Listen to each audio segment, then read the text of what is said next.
For waiting, I'd like to call this meeting to order. There's no city attorney with us right now, so I'm just gonna figure it out. Okay, next on the agenda is the Pledge of Allegiance. Please rise. Pledge allegiance to the flag of the United States of America and to the republic for which it stands, one nation, under God, indivisible, with liberty and justice for all.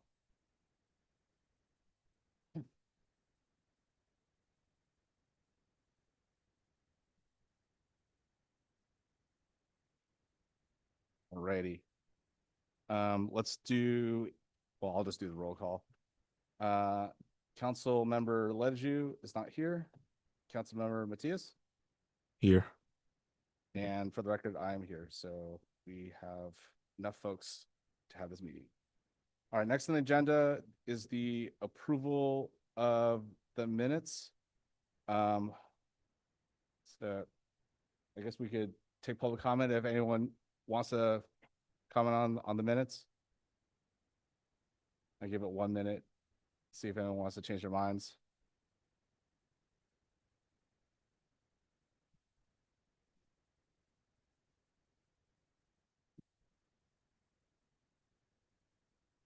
Is this with regard to the?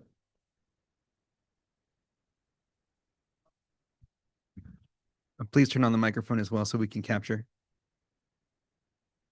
The microphone is not turned on. There's a little switch on there. There we go. All right. Good evening, everyone. Nora from the Family Justice Center.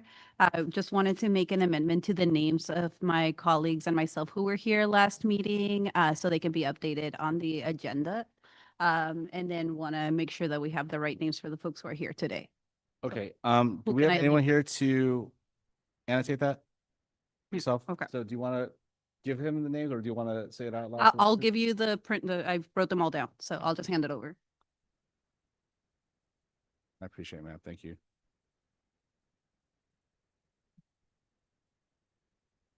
Okay, and if there are no public comments, I'm going to go straight to voting on the approval of minutes.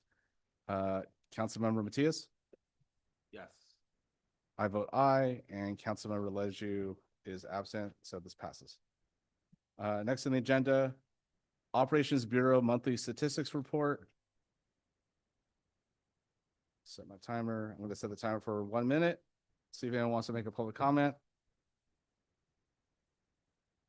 Your favorite microphones here. Manny, if you can't hear me, just let me know. So we have our packet. We have our. Let me just give me a minute just to make sure if anyone wants to comment Before? Yeah. I don't want to stop you and start you again.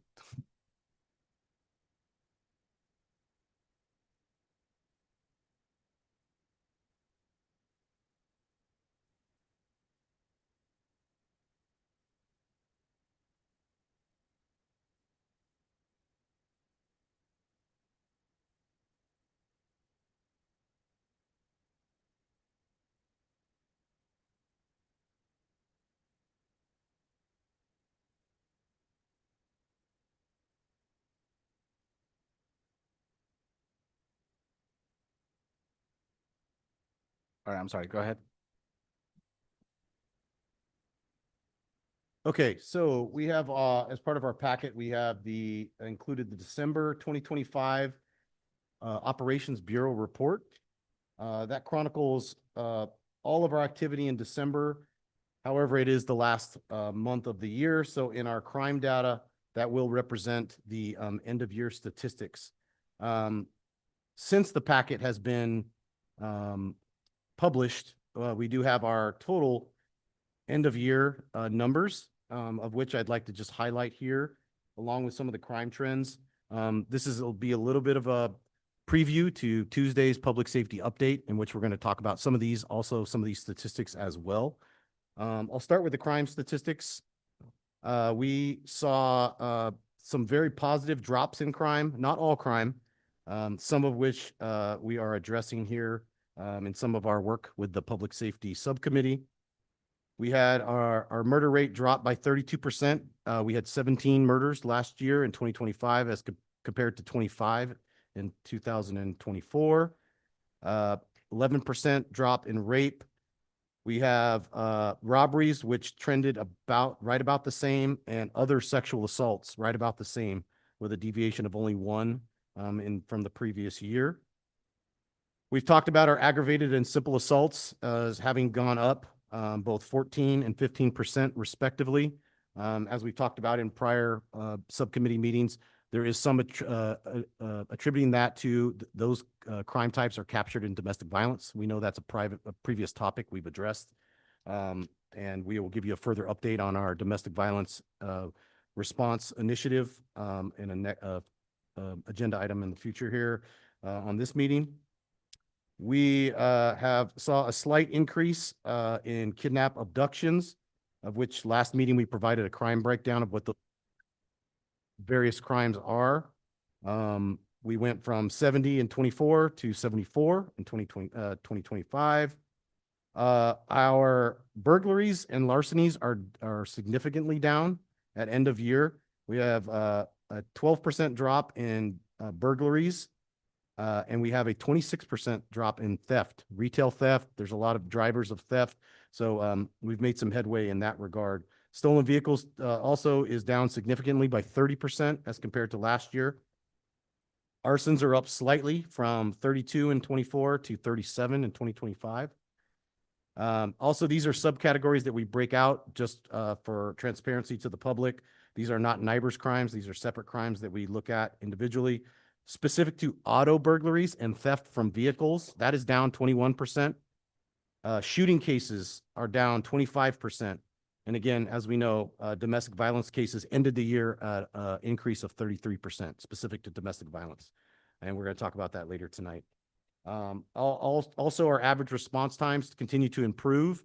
I just got those numbers today, and I will be reporting out to council on Tuesday on our average response times. We will also have our sheriff's department response times, since we've had that deployment since January of 21st of this year.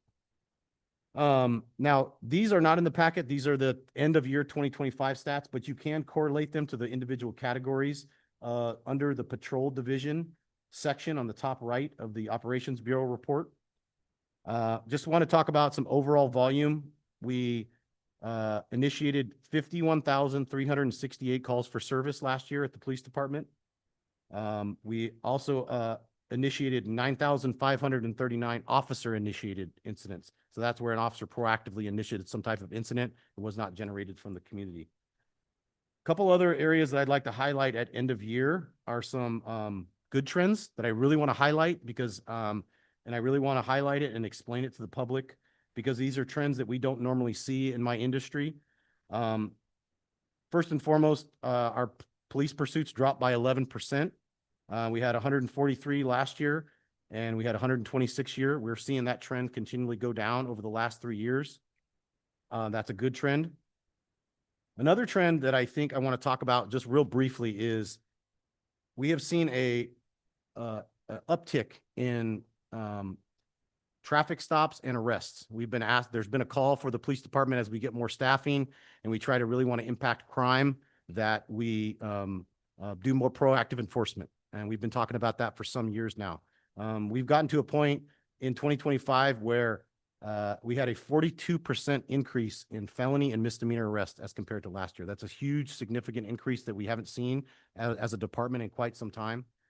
We've also made 4,734 traffic stops as opposed to, compared to, 2,436 last year. That's a 94% increase. And I want to correlate that to also the drop in vehicle pursuits. And I also want to highlight a 45% reduction in physical use of force by officers. So last year in 24, we had 279 use of force incidents where we physically used force. This year, we had at the end of 2025, we had 151. That's a 45% decrease in use of force. I've talked about this in council meetings. I've talked about it this meeting. When you see arrests go up 42%, you usually see use of force go up somewhat respectively. We've seen quite the opposite. So I think that is a testament obviously to our officers. I believe it's a testament to our reform efforts and the extreme amount of reforms that we've engaged in our use of force reporting. It's just something I want to highlight for the subcommittee and for the community. That is not a trend that you normally see in law enforcement. I hope it continues to go in that direction, but as we make more arrests, in general, common sense will tell you that you will have more use of force. So that's something that just I thought was worth pointing out. Also, we had a 23% increase in assaults on officers this year as compared to 2024. Those are just some highlight things that I wanted to talk about from the report. We have a whole traffic division report, which talks about our fatalities. We're going to talk about that in depth tonight. So I won't belabor that. We have far too many traffic fatalities. We had 12 last year. We had 13 at the end of this year. And that's far too many. And a lot of them are in the State Route 29 Sonoma Boulevard corridor. We have representatives from CHP, Caltrans, and our Public Works Traffic Engineering and our traffic division. So I look forward to that discussion tonight. Abandoned vehicles for the second year in a row. We inspected more abandoned vehicles than were reported. In the end of 2024, we ended with just over 3,000 abandoned vehicles on the See-Click Fix list. In 25, we ended with 1,976. We're making progress, not the progress we would like, but we have some strategies that we're going to be employing. Captain Batista can maybe talk about it a little bit. We have more police assistants we're bringing online. We have a couple that are in training. When those complete training, we're going to be dedicating another police assistant to our abandoned vehicle efforts. But we have a lot of challenges with abandoned vehicles. We have tow yard capacity. We have a tow contract that is still pending to go before council. So there's still some challenges ahead in that regard. But we are trending in the right direction in that regard. So Captain Batista, anything you want to talk about? The ops report, staffing, anything like that? Yes. Top team? Sure. So we are actually working on a new format for the staff report. It's actually going to be very similar to the format we currently are using, including the communications, patrol division, traffic, and staffing. The focus of this edition is going to be on the crime portion of the Operations Bureau report.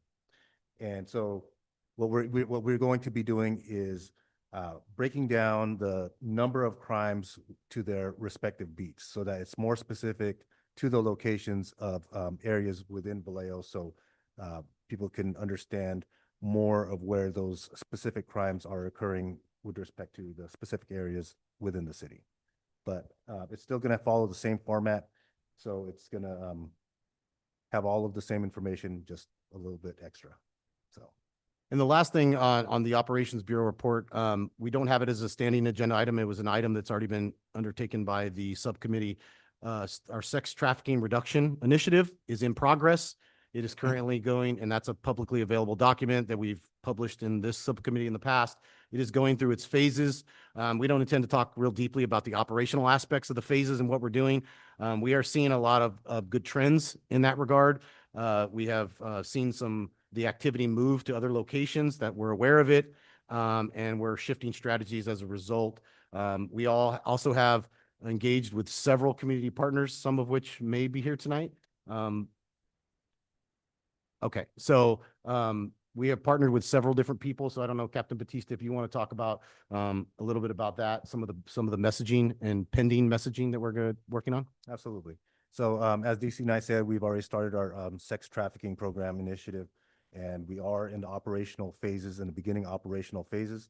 And our POP team is focusing on attending trainings related to human trafficking, as well as partnering with outside or neighboring agencies on their operations to get better knowledge on how to conduct more covert operations, any human trafficking enforcement related operations to gain more knowledge and bring back to our department and implement those type of operations in our city. We have also recently put up a billboard on Sonoma Boulevard and Florida Street for human trafficking, and we will be working with Public Works to put up signage around the areas of where the sex workers are normally occupying to sort of deter sex buyers from the area, to kind of designate it as a no sex trafficking zone area. And we are also working to design a flyer so that we can pass out information to sex workers to give them more information on how to get resources and assistance to seek an alternative choice in their life. That's about it on this item, and happy to answer any questions. Councilmember Matias? Not to put you on the spot. Absolutely. Yeah. Do we have any public comments on this? Question.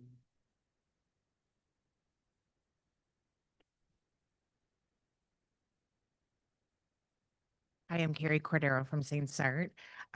Captain Batista, I would respectfully ask, instead of referring to the victims as sex workers, although it is possible some of them are, that's generally a small percentage, if we can refer to them as trafficking victims. I think that is a more trauma-informed way of looking at what is happening here in the city of Vallejo. And also kudos to Vallejo PD for the billboard. Like, fantastic. Love that you guys are working with Safety by the Bay for this. So thanks.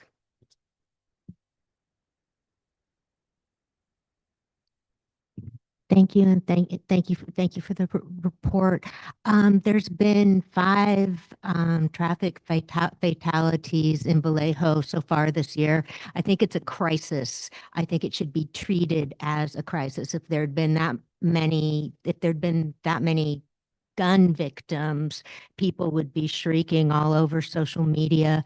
I know one of the most recent ones took place with an elderly driver. It was a single vehicle on Georgia Street, and Georgia Street is really dark. I've talked before about streetlights. The city's been working on that for a couple years. I pushed for more on the Measure P Commission. I think that that should be happening. It should happen faster, and more should be done, and that will save lives.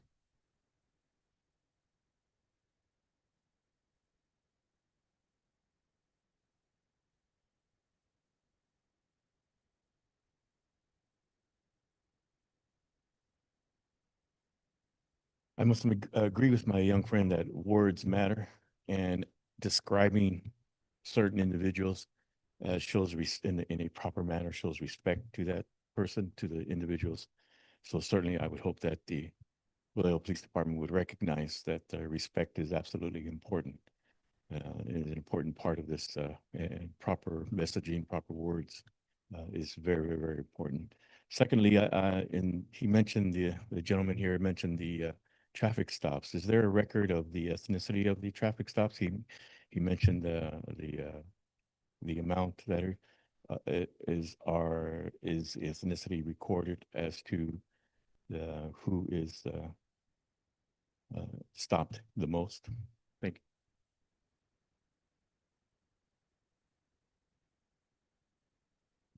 you. Yeah, I can take that. Yes, so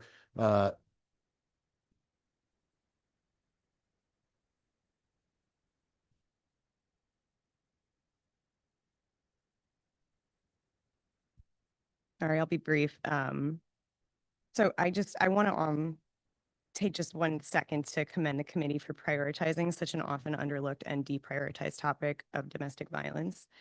And I know we've talked about this before, but I want to continue to flag that this topic does overlap with other topics such as sex trafficking and homelessness. And I would like to ask that we hopefully will agendize some time to dedicate to how some of the domestic violence spills over into these spaces, and how we can continue to holistically respond to them. Like we've talked about before, the majority of single women who are on the street are fleeing domestic violence. And thank you for the update on sex trafficking, but I live in City Park. I live on the Blade, and I have a lot more questions than what was given in the report. It's mentioned there's a public document available. How can the public access that, and how can we more meaningfully engage to get a little bit more information about what's going on? Because at least for me, I don't see a difference in the violence. I don't see a difference in the age of the girls.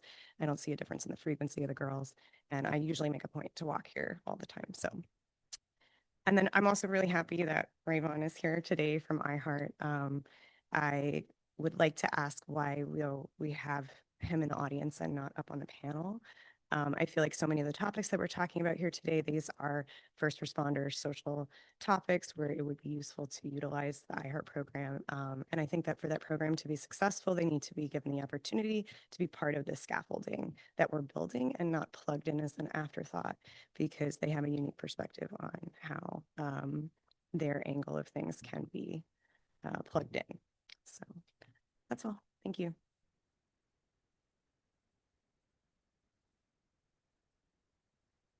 Hello, everyone. My name is Tanya Brownrigg. I'm the Executive Director with VEST, Victims Empowerment Support Team. We recently moved here to Vallejo in June of 2025. We're a comprehensive domestic violence organization, and I wanted to introduce myself to let you know that we have a program in your city to serve community members. We work in collaboration with iHeart. We actually respond in the community with them at times. So just wanted to take this opportunity, and we do have some brochures here with information. Thank you.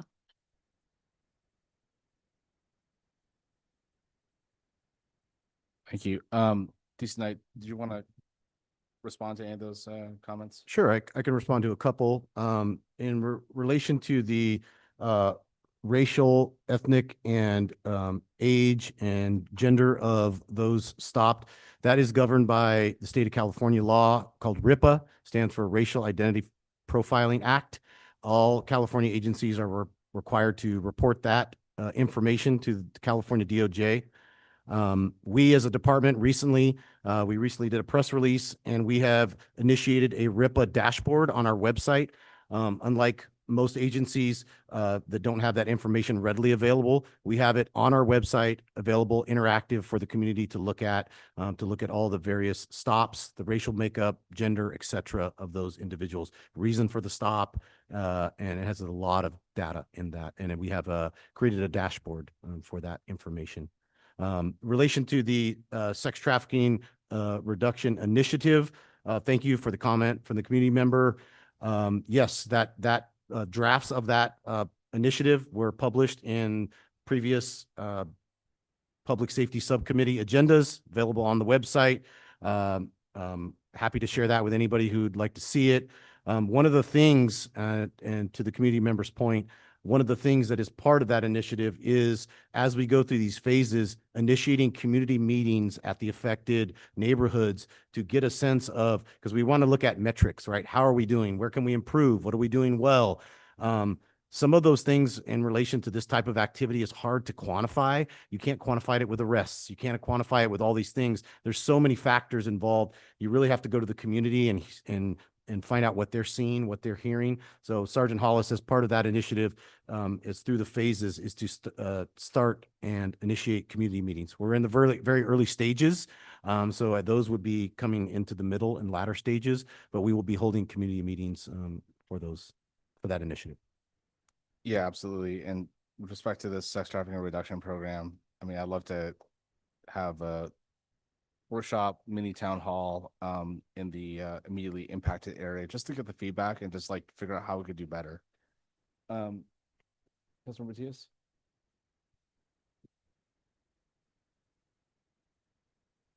Thank you, council member. So we'll try to go through a quick lightning round here, DC Knight. And I first want to start out just apologizing to everyone in the room. I know we canceled the meeting kind of last minute last month, and you guys had put a lot of effort into making sure that there was personnel on hand so we could have a conversation around traffic safety. So my sincere personal apologies for that. Starting at the top with reform, you sort of alluded to the fact that there's sort of an inverse relationship, number of arrests, use of force incidents. Can you sort of speak to the training that's taking place in-house, to the extent that you can share information with the public around that? And then what are we doing to also sort of commend officers who are participating in that training and we're seeing positive results, for the agency and for our reform effort? Yeah, thank you for the question. Over the last 6 years, almost just coming up on 6 years, we have engaged in a use of force overhaul of our department that is very substantial. There's several factors at play in that. One of them being a full overhaul of our use of force review process.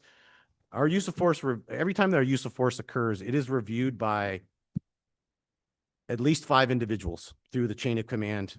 They make corrective action when there's area that's very low level. Hey, you did this. You could have done this a little bit better at the very supervisory lieutenant, sergeant, lieutenant level. It's reviewed by the professional standards division. It is reviewed for policy violations. It's reviewed for a myriad of aspects. One of the other aspects of that review is there's multiple categories that are gone through to make sure that the use of force was proper and within policy. Another aspect of that is de-escalation. So we have not only do we capture the data of use of force and all the things that were successful and unsuccessful, we capture all the use of force types. That informs our training. Hey, we're seeing an uptick in the use of baton. What are we doing? Why is that occurring? Our use of force instructors are able to do that. Or if we're seeing a very high use of control holds, but they're saying that the control holds were not successful, because you can say yes or no. So I had to move on to a different force type. We can look at our training and say, are we providing adequate training on control holds? Those are just some examples. We also capture data on use of force and what was successful and unsuccessful. So those de-escalation types, just by tracking them, by having the officer categorize all the different use of de-escalation use of force types that they've used.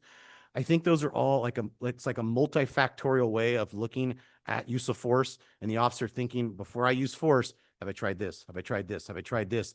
And that is, I think, is still allowing for an increased amount of arrest and less use of force, if that makes sense. So I think that, like I said before, that is not a trend we normally see in our industry, but I do think that it's probably multifactorial, but it is attributed to a lot of the use of force reviews and the complete reform overhaul that we did of that process of our department.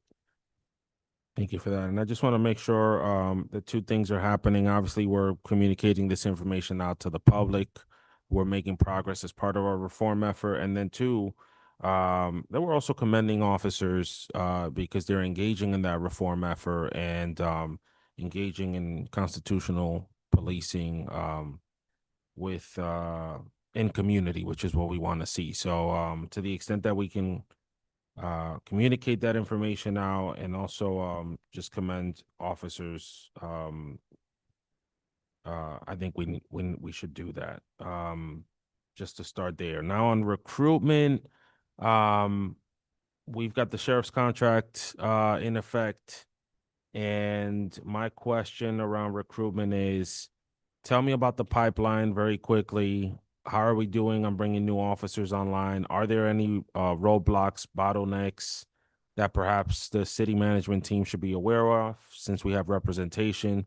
Because we really need to recruit as many officers as we can this year. And so I just want to make sure we don't lose sight of that and would love to hear your perspective on what's working, what's not, and how can we help? Yeah, we'll hear more about this on Tuesday as well. I have part of that as part of my a big portion of my presentation. However, this is a very important time right now as we have the sheriff's department here and wanting to commit to building our department back.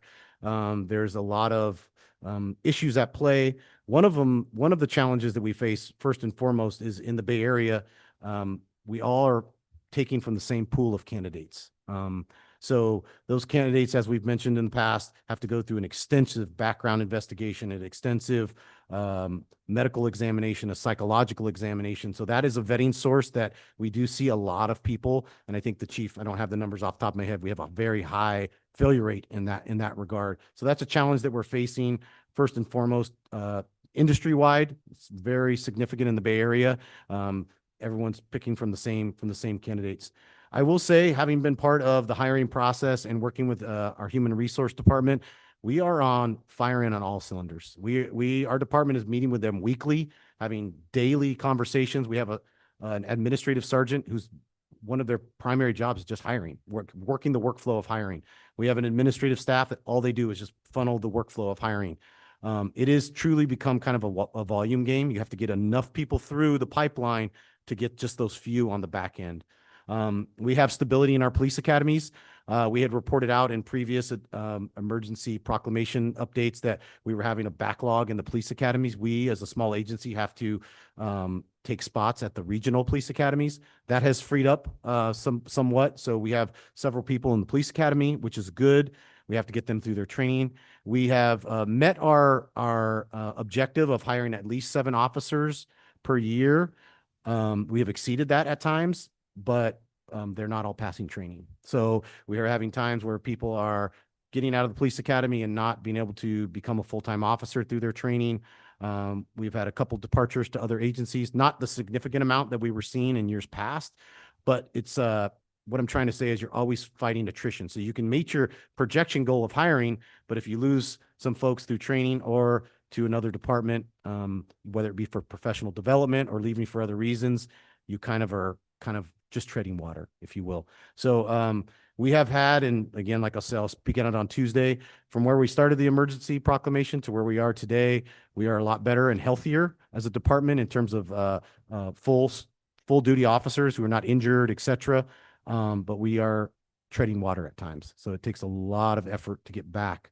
And we, as a department, I'm going to be very bluntly honest with you, we need a shot in the arm.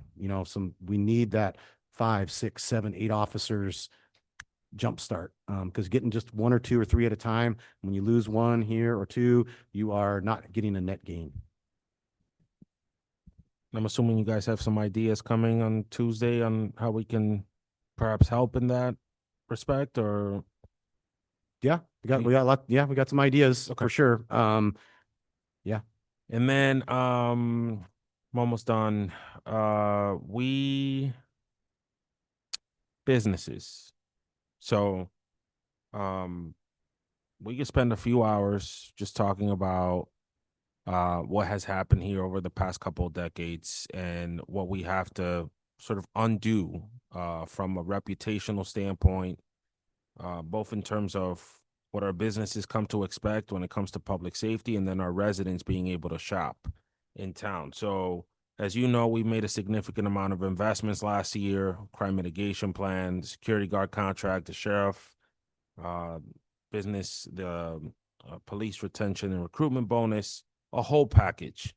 What I want to hear from you is any anecdotal data in terms of crime reduction across our business corridors and overall sentiment from our business owners as to all of these different initiatives that we've pursued in partnership with your agency. Yeah, I can touch on that in a couple of ways, and I'll pass it over to Sergeant Hollis on the second part because he initiated our Business Watch program that was modeled after our Neighborhood Watch program.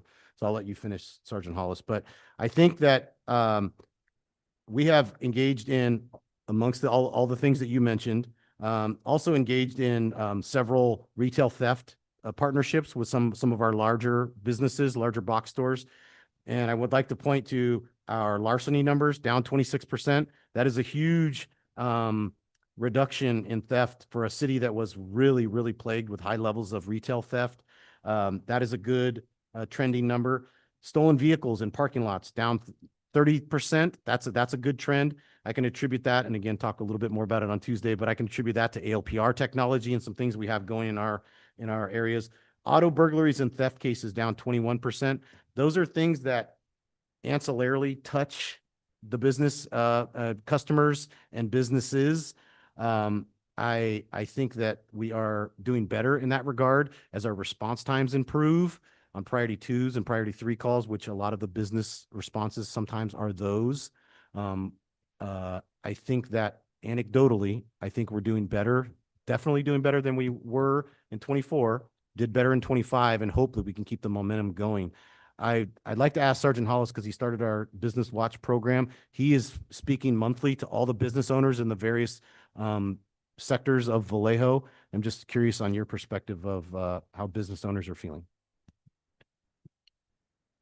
Yes, just most recently, I had a sit down with Visit Vallejo, which hosts the majority of our hotels in the area, and we received quite a few compliments of how they've noticed not only increase in response times, and I mean, well, yeah, they've noticed that faster response times, and they've also noticed a stronger presence in the police departments, including the sheriffs, circulating the area, which makes them feel better. We also are going to initiate our community watch, our business watch, including our neighborhood watch in the month of June and November. 7-Eleven has reached out and they are very interested in flock technology as long as the hotel industry here. So there's been a lot of positive rapport, and we've been getting quite a few compliments on the progress that we've made. It's noticeable. So we haven't heard too many complaints. All right, and then abandoned vehicles. So there's some contract that's held up somewhere. I thought we had already resolved that issue. So can you just quickly surface for us what's going on with the capacity piece that you referenced, and then any outstanding contracts that we have to approve? Because I thought we had already approved the contract a few months ago. So there's two tow contracts, and Veronica, you step in here anytime you want, but we have the evidence tow contract. So when we impound vehicles for evidence, we contract with a tow company to store those. That was the contract that council more recently approved. We also need to re-engage and update our rotational tow contract. So that is the various contracted tow companies throughout Vallejo and nearby region that would handle all of our tows. That includes tows that from a traffic accident, tows from a traffic stop, or abandoned vehicles. Once they're part of the rotation, tow rotation, they would be then contractually obligated to come and be a tow company for us. They don't have unlimited space. As the number of vehicles increase in their tow yards, combined with encampment cleanups, combined with abandoned vehicle tow sweeps, which we were doing for quite some time, it fills their storage yards very quickly. We are at the whim of their storage facilities and how much space they have. I think Lieutenant Huff can probably talk about this for hours, very knowledgeable about the topic. But that is the next thing that we do need to do, is get the rotational tow contract up and running. And that's something we're working with the city attorney's office on. So that should come at some point here, should come before the council.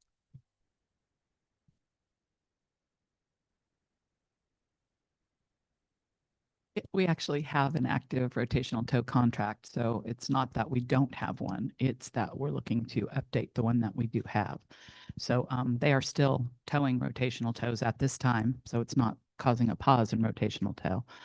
But we are trying to update the rotational tow contracts. Hopefully, maybe, I'm looking at Lieutenant Huff here, gain some additional players in the field to get more tow companies. And then, as DC Knight indicated, storage is at a premium. You'll hear some more about that, I believe, on Tuesday night in relation to encampment cleanups, etc.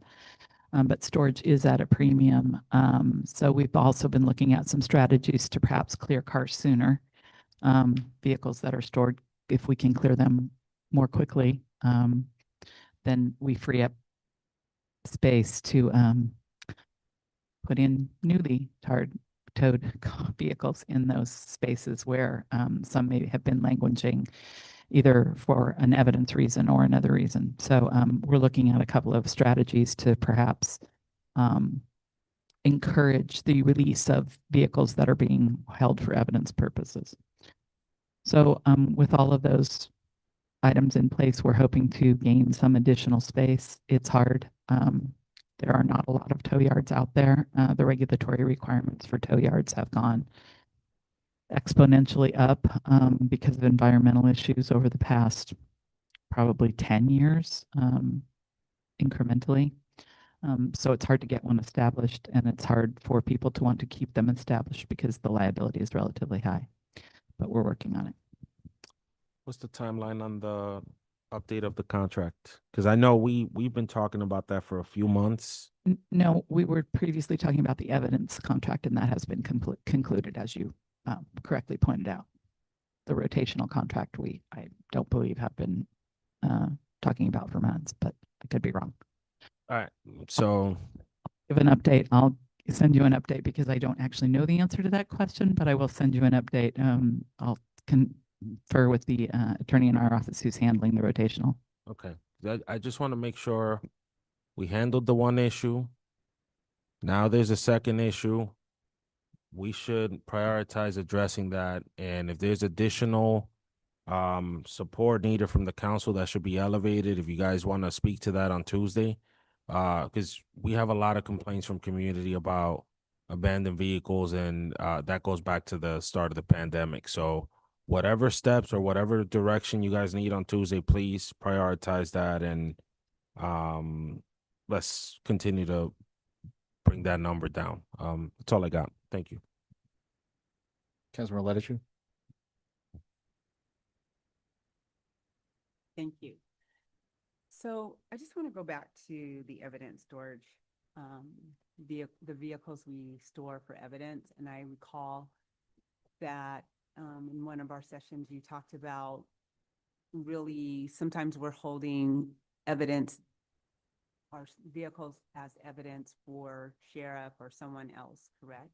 It's not always our stocks. No, it's always going to be our cases. Sometimes the case will go to the district attorney for prosecution, and the district attorney will want us to keep it longer, but they're not paying for it. We are. So that's the key Yeah. that I want to hit. So what are we doing about that? Because if the DA wants it and we're paying for it, then the DA needs to figure out how to pay for it. And if they can't pay for it, then we can give it to the county and they can figure out what to do with it. We should not have to be stuck with a vehicle. And we should have a policy that says we will only hold the vehicle for this long. And if it goes beyond this point in time or whatever the district attorney needs, then they need to then determine where they're going to store it and pay for it, since we do have this challenge within our own community. So just to answer that question, we have just recently worked on a contract to send over to the district attorney's office with just those types of provisions in it, as you explained. So when do you expect to enter into that contract? How long do we think it's going to take us to get that work done? I can't answer that. I haven't spoken directly with the district attorney. I think DC Knight or perhaps Lieutenant Huff can speak to the district attorney's likely response to the contract that we will be sending over. Well, I know the chief has been talking to the district attorney herself. We have a final meeting with the city attorney on Monday, and I will be sending that contract over for district attorney review next week. Okay. So let us know, and if we need to step in and help, we can always go to the county and do that. Thank you. And about how many vehicles do we have in evidence? Do you guys have that number? It's a lot, and it's very It's a lot. expensive. I know. 150, 25? I would estimate that it's probably between 150 and 200. Okay. So we really need to put our foot to the gas and really press them. And I don't know, what's the time period? Do we know how long we've had those vehicles, and do we chart that information? Yeah, it's all tracked on our end because we also get the invoices to pay for them each month. We have worked with the district attorney, our partners, to try to work on that backlog of some of these vehicles we don't need anymore, but we cannot release the vehicle until we get a release from the district attorney that says that it's no longer needed for criminal prosecution. We have been working on that for years. And we did make some good progress in getting some of the backlog, but there's still way too much backlog. So I'd like to have an aging report and an aging report of those vehicles. And I also would like that aging report to go with the contract to the district attorney's office and the total cost that we have incurred over the last 3 years on their behalf. That's revenue. Those are dollars that belong in our city that are being upheld because someone else is doing other work. And so we do need to have a way where we can recoup our dollars after a certain period of time. I don't know what the benchmark is in terms of what's reasonable, not how long it takes you to do that case, but what is a reasonable period of time for a city, a local government to have to hold on to a piece of evidence as it relates to a car in particular that you're having to pay for. It's not as though we've had a traffic stop and we're picking up money, drugs, and guns and putting it in our evidence locker. We're literally having to pay someone to hold on to this vehicle. So I think this is a very important topic. This is a And very it's a important cost topic, yes. proposition for us as a city. Yes. And I know we have an item for domestic violence, but I do want to touch on this because in my time in community in the last week or two, I've had this discussion around domestic violence going up and domestic violence going up, particularly in District 3. And I don't recall if we've asked for, when you are charting domestic violence in particular, that we can see a heat map in what areas this offense is occurring in. So if we could do that, that would be really great. Yes, so we discussed at the last subcommittee meeting, we have CGIS crime mapping, and we have worked with city IT. We have it broken up throughout the city with heat maps of the different crime types. You can select the crime type you would like to highlight, but it's based upon NIBRS crime. So it's simple assault and aggravated assault, which domestic violence is included in. We also have worked with city IT to overlay a council district map on that for ease of viewing for council members and those in the different districts. So we do have real-time CGIS crime mapping on our website as well. Okay, so it would be really interesting in your report, especially around domestic violence, because we see that continues to go up, is, you know, where are the offenses per district? Because that, as I was talking in my community, just checking in to hear that domestic violence continues to rise, and particularly in District 3, is pretty concerning. And just figuring out what's going on and really working with one of our associations in one of their upcoming meetings to bring in resources and to remind community that these resources are available to individuals who find themselves in these types of situations. And I think it was just before Councilmember Ledesy, before you came in, we have a new operations report that we'll be putting out in January, and it has the crime trends, but it also has the crime trends listed by location. So the different beats in the city. So your district would be beat 2 and 3. So we're making some progress and actually tracking those by month and in the geographic area. So I think you'll like the look of that a little bit better to be able to kind of map the So you geographic. mean in April? This is March. Oh, It's when up did we do, now. when do we do, when's our last one that has the beats on it? Okay, So so it January. was up in January. Yes, so we have that one is up and ready. You'll see it at in the next meeting. Okay. You may actually see the February one as well. So, No problem. but we only have January now. February's not out yet. No problem. Yeah. Okay, thank you for that. And my other question is around abandoned vehicles. So anecdotally, I hear that, as an example, in District 6, which is right off the freeway, and maybe other districts that are right off the freeway, that they find that often there are many abandoned vehicles. So what I'm curious about, if it is true that someone is coming and just dumping vehicles, we have our security cameras and so forth and on.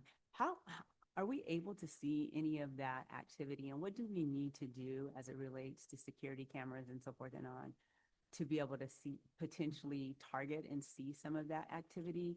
And on top of that, as you look at See-Click Fix, what does See-Click Fix really tell us, other than, you know, and I'm just making this really simple, other than, oh, someone's reporting it, they reported it on this date and it's been there this long. But the real question is taking that information, and also how often do we go out, especially if we look at the See-Click Fix information and we do some analytic data analytic work around it, it would tell us what's trending in the various districts and streets and help us determine potentially what other mitigating factors do we need to do and how can we watch to determine if that particular demographic area has an increase and really try to problem solve around it. No, there's some really good questions raised. First, relation to, we do know that there is some challenges related to recidivism, I guess, if you will, of abandoned cars. So there will be an abandoned vehicle that's not running. We may impound it, send it to the tow yard, and Lieutenant Huff can speak to this as well. The tow yard has to either get rid of it, they can sell it. There's a lot of options they may have based upon the condition of the vehicle. Sometimes that vehicle is resold to a member of the community that just goes and then maybe it becomes abandoned again in 2 or 3 months. So that is a challenge that we can have as well. There can be the challenge of people bringing vehicles into Vallejo and maybe it breaks down in Vallejo and they just leave it. There can be a myriad of factors. The criminal offense isn't generally, not like when you dump trash. When you dump a vehicle, the tow authority is against the vehicle, right? So we have the vehicle that we can impound. And the owner of the vehicle, the legal owner, would be responsible for paying any kind of fees and getting it out. But Let me say this. yeah. I'm not interested in, is there a criminal element as it relates to, you know, am I charging you with something? I'm getting at something much deeper than that, is being able to take the data that we have and really watch the trends of where there's a continued increase and what can we do around that. That's what I'm looking at, because then then I begin to wonder, outside of the fact that something that you mentioned, we can pick up an abandoned vehicle, it gets sold. And, you know, on that point, how many times is that vehicle sold and you find it? And at what point do we say to a tow company, don't sell that vehicle, or whatever the case may be? I don't know what we can legally say from that perspective. But I'm looking at, what are the trends? How is it trending? And what are those trends telling us? And how can we mitigate some of those things? And that's where I'm really coming from, more than, is it an offense perspective? No, I I'm think thinking those, of blight. right. Those are really good issues that I think definitely need to get looked into. I'd be silly if I didn't use some of my staff. You have Lieutenant Jeremy Huff, who's the traffic division lieutenant, who is the guru of See-Click Fix and our abandoned vehicle program. Do you want to address some of those things, Lieutenant? Sure. So our overall C-Click Fix has gone down a little bit since the end of last year. We're actually just under 1,600 right now. So we are making a little extra headway. Some things we see is rental properties where people are renting a residence and they move out and they leave their vehicles behind. So that is kind of a trend that we do see on occasion. Sometimes people are running a reseller's business out of the neighborhood. So they will buy fairly inexpensive cars that may need a little bit of work and try to flip them. So sometimes they're there longer than other cars. That upsets some of the neighbors. Sometimes a lot of the See-Click Fix vehicles that are entered are just the neighbor's car that they don't like on the block anymore. Unfortunately, that's not really an abandoned vehicle. It's a typically undriven vehicle and often unsightly vehicle, but it still resides in the neighborhood. So after we tag it, it might drive around the block a couple of times and then park right back where it was. And then they have fulfilled their requirement to move the vehicle. So those are a lot of different things that we see. And unfortunately, with the tow yards, when we do tow these abandoned vehicles, we don't dictate what the tow yard does with it, and I don't think we have a legal authority to. So when they attempt to recoup some of their cost from the tows, they do sell them at a discounted rate to the highest bidder. And then they do oftentimes wind up back on the streets. Some of them may run great for a long time, and some of them may run for a week or two and then become an abandoned vehicle again. So when we talk about having a resale business on my street, there isn't one, but just as an example, you know, what are the laws around that? And when we know that, how long do we allow that to continue? Where is the citation that is occurring within our previous?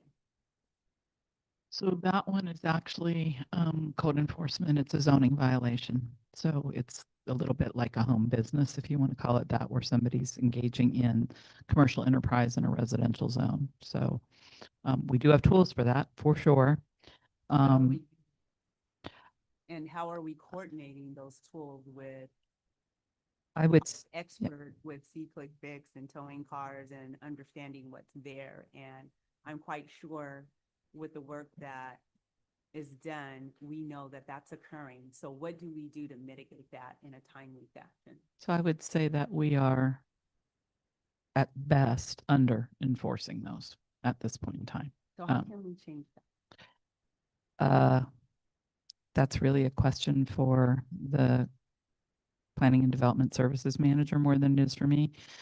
So generally speaking, when that occurs, code goes out, inspects the business, inspects the area, determines whether those cars are a business. It's a little bit harder to prove than you might think it is. Then they reach out, give the warning notices, a citation if necessary. If that is ineffective, then they come on over to NLP, and my team takes up the reins of that and moves to judicial enforcement. So I think what's important in this question that I have just broached is, how are we collaborating with the director of that department? And I would ask that when we come back next time and even on Tuesday, that we can broach that subject. I would expect that we would, because that is an issue in community, and we know it's an issue, and how can we do a better job? We have a lot of blight, trash, and different things, and safety is not just policing. We all know that. This is a safety committee, and it's not just policing. And so how are we collaborating as a city family to really get our arms around the different challenges that our community are living with? So I would like to hear more about that. And I am asking you to collaborate with our planning director. Yeah, I think that would be totally serving as a topic of discussion for this subcommittee. I do know, just to your direct question, Lieutenant Huff and the Code Enforcement Division are coordinating weekly on the back and forth on emails, back and forth on the phone, because oftentimes some of these examples that we just recently gave, they're hybrids. Some of the vehicles are on public property and some of the potential violations are on private property, which is code enforcement, right? So there definitely needs to be a collaborative approach that we do all the time. And Lieutenant Huff is generally the gatekeeper on the police department side to coordinate with code enforcement. So, but we also have a volume issue, right? There's a lot of these suspected businesses that need a lot of attention, and we take them case by case as we can. Some are bigger, some are smaller. And fully understand, and I can guarantee you, when we are consistently and constantly working on these kinds of issues, the word does get out. But consistency is the key, right, with the volume. And I know it takes time, but the word is consistency. It sends a strong message to community. So thank you very much. Thank you. With respect to our guests, I'm just going to keep my comments short, and I could talk to whoever offline later. So one, I am very interested in the abandoned vehicles thing, and my council members, my colleagues have already brought up the issues I've also want to mention, but if there's any way to identify those tow truck drivers or whatever vehicle they're using to dump trucks deliberately or dump vehicles deliberately. I know that's not all the abandoned vehicles, but if there's any way to identify those specific vehicles, that's one way to carve this. Is like, hey, how can we find, if we see a tow truck towing a vehicle and we already know that's a bad actor right there, is there any way for us to get ahead of that? Secondly, are our fees commensurate with the other agencies out there? Are we actually recouping the costs fully as far as abandoned vehicles are concerned and getting them towed? And lastly, this is to piggyback of Councilmember Ortiz's issue about recruiting. So with respect to new recruits, so fresh off the streets, I know that there's a number of agencies out there that do have their own physical agility test, but it's only applies to that specific agency. I'd love to see if that's something that we could do. I know. Oh, we do. Yeah, we hold our own physical agility tests and our own pellet B written tests Okay. on an ongoing routine basis. Yes. Really? Okay. If that isn't fully out there, and I'm hoping we can improve that communication. I was not aware. I know I've searched for the website. I know you searched the website, but I don't believe I've seen that that's available for us at VPD. But that's fantastic. Great. Thank you.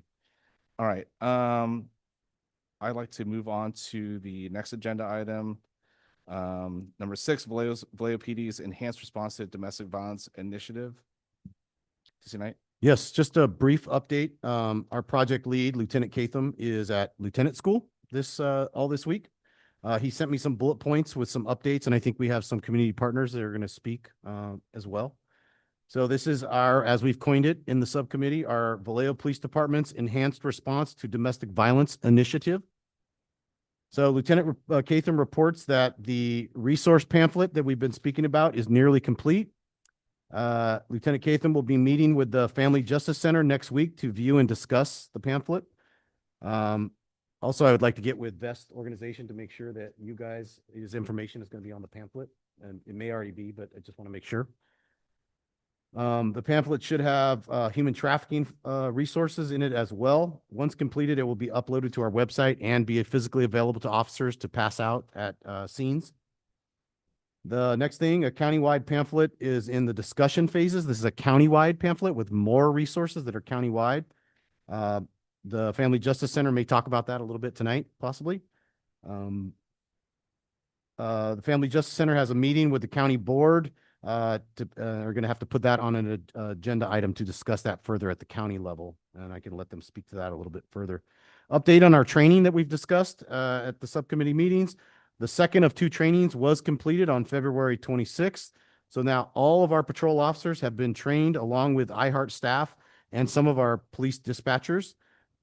Since the training, multiple victims have transferred to the Family Justice Center. Those transfers have already occurred for some domestic violence victims. This is a very positive outcome with only a small to moderate amount of time and effort that we've put into the initiative thus far. Introductions between iHeart and the Family Justice Center have already occurred, and they're in full collaboration as they are, as the community member mentioned, with Vest. So there's a lot of collaboration going on with the various entities, and everything appears to be going well so far in that regard. Lieutenant Catham created a draft copy of the Domestic Violence Initiative proposal. So this is the written proposal that we're going to be bringing back to the subcommittee for review. That is undergoing review and edits by the VPD chain of command, and it will be coming back to this committee, as I mentioned, for your review, kind of like the sex trafficking reduction initiative for your input. Next stages, we are going to be completing a QR code link to the resource card. So we'll be able to put that in various locations throughout Vallejo, targeting some of those high domestic violence areas that we identified in our data that we reported out to the subcommittee. Public outreach with the QR code for distribution. Also, hopefully iHeart will be able to assist with that information as well, and really getting the message out with this QR code. And we're going to start the planning phases of a train the trainer course to be able to implement a lethality assessment protocol, and we'll be identifying the staff members at PD that will be becoming the trainers of that. So that is the ultimate goal of the Domestic Violence Initiative, one of the ultimate goals, which will be to actually implement a full lethality assessment protocol in our department that has previously been done at Contra Costa County police agencies. I think we might be the only one so far in Solano County that is implementing such a protocol. That's the update I have, and happy to answer any questions. And I think there's some community members that want to speak on this as well. Absolutely. And I apologize. I should have took public comment. If anyone wants to speak, please.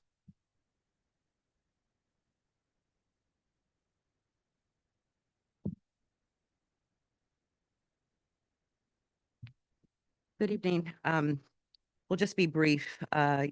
you all might remember there were three primary targets that we were supporting Vallejo PD, which is the training, which was mentioned. So we trained 57 individuals, which were officers, dispatch, and iHeart. Some of the questions that we asked in terms of the evaluation was how confident do they feel in their ability to respond effectively now? And also how better prepared are they to assist victims with additional needs like older adults, people with disabilities, limited English, et cetera. We're still compiling that data, but overall, we can see that those numbers were really high. So that was one area that we were supporting. In the training, really what we were focusing on was high-risk indicators. What are the indicators that folks should be really looking at when they are prioritizing the call out? Also, who are the resources? And so there are resources right here in the community that folks should be contacting. And so that was a lot of what we were focusing on. What I can tell you that folks really wanted and felt like was most helpful was the high-risk indicators. That was really important for them. They also really wanted a tool to assess lethality, and they also wanted a 24-hour, an agency that could respond after hours specifically. So that was something that they asked for. The other area, anything you want to say about the training? I'll just add that it was really productive to be able to meet with everyone. Hearing the feedback that we're putting together was really helpful, reiterating that after-hours support for both iHeart and our patrol officers, but just ongoing engagement with partners who are here today and confirming that the information for hotlines, for websites, for current programs is updated so we can have that link to that QR code that's been mentioned and just posted on all of the like places that were flagged. I know we talked about housing departments and all of that, but the training itself was really great. And we're looking forward to just getting the resources that the officers asked for. Mm-hmm. That's the second area. So, and how that really came about is at a meeting, we asked what resources were survivors given when they go out to the scene. And so what we were provided were resources that were outdated, that didn't include local service providers. And so what we said we could do is look at it, review it, provide some of those updated resources, and then we will be sharing it with our victim service providers to review it to make sure that it's accurate. That was the second thing we offered to support with.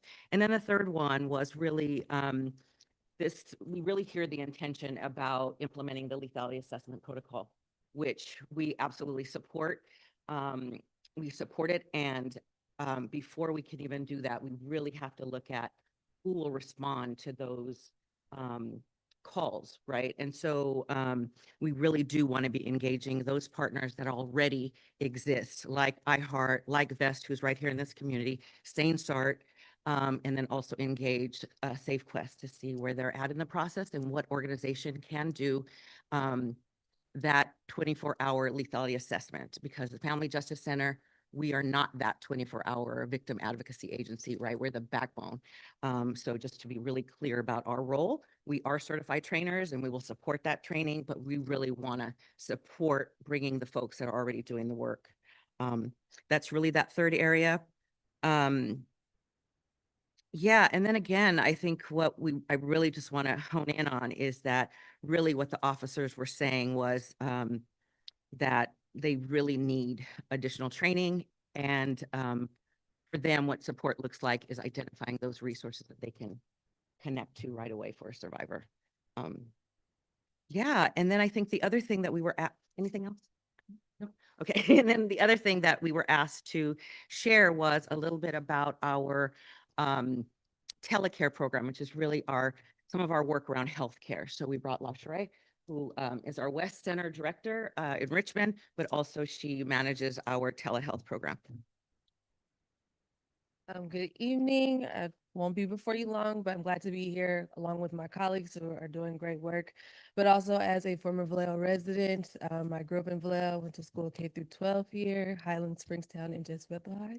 And so it's really just means a lot to be able to do the work that we're doing as I reflect on my own upbringing in the community and like what resources were available and what resources were not that really could have saved a lot of lives and helped a lot of people that I know and that I've grown up with here in the city of Vallejo. But our telecare program is an amazing program. It's a free medical appointment program for our survivors of interpersonal violence. It serves the Family Justice Center in an amazing way because we're able to pretty much take, let's say, healthcare to the community, right? So a lot of times we see our survivors, they have some situation, interpersonal violence, sexual assault, human trafficking, elder abuse, child abuse, domestic violence, right? And they are not always able to access free healthcare. They're not free healthcare and just healthcare in general for various reasons, transportation, they may have kids, it may be too late. They may be afraid to go there because of reporting or their immigration status. But our telecare program has really stood in the gap for our clients and allowed them to have free appointments, be able to talk to a doctor. They're not volunteers. These are actual doctors that are serving our clients. They're able to get their prescriptions filled. They're able to get imaging or be referred into a local hospital. So as Raina did share, I am the West Director in Richmond, and we only have one hospital there. So, and it's Kaiser, and they're seeing everyone, people who are in the network, people who are not in the network. And what we're seeing is that a lot of folks, they're going there, of course, for services, but they need that follow-up care after they've been impacted by a form of violence. And so they're able to make referrals to us. So those medical doctors, they use a QR code, which is so helpful these days, or they can go to our website and put in a referral, and then our telecare team will make a connection and support them, one, with resources of the Family Justice Center, and they can assist them with that free medical support. This program is able to manage acute chronic medical conditions. They can do physical therapy. We've grown this program to now we can do dental. It didn't really, I knew it was an issue, but it just kind of like, for me, when it's like, yeah, domestic violence, you might need to see a dentist. You might need to see a chiropractor. And we're able to meet those needs for our clients very easily and very fast. So it's been very helpful. Again, for our clients. And it's also useful for who I don't see here is fire or EMS. And they encounter a lot of survivors of interpersonal violence all the time. So when people are calling 911, it's not just law enforcement, it's sometimes all three. So it's like fire, it's the police officers, it's the EMTs and things like that. And then they kind of just determine like who should be here and who should not. And then they kind of just leave, right? But there are some clients who they do need help, but they won't take the help. So we've been working to talk with EMS, talk with fire, to let them know that this is available. So now they have our card, they have our code, they have the link, and they can give it to the clients if they, do not want to take that expensive ride. And they can just go ahead and call the Family Justice Center, and we can assist them and get their medications delivered right to their doorstep, and it's all free of charge.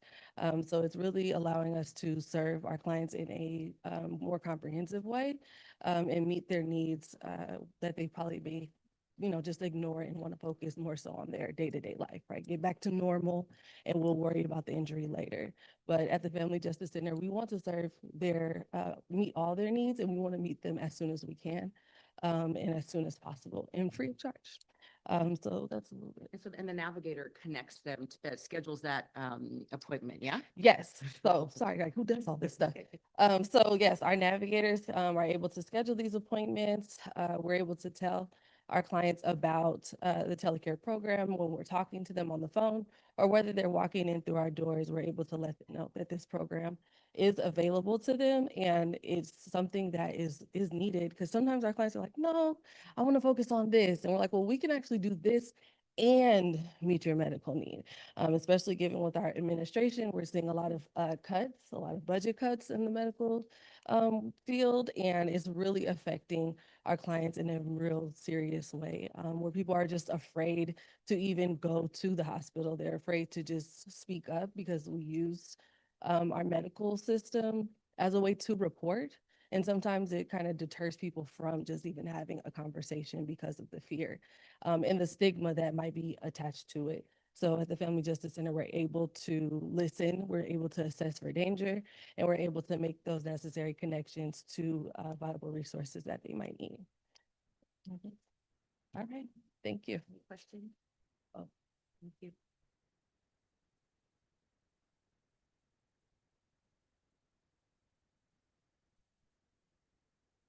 Good evening, everyone.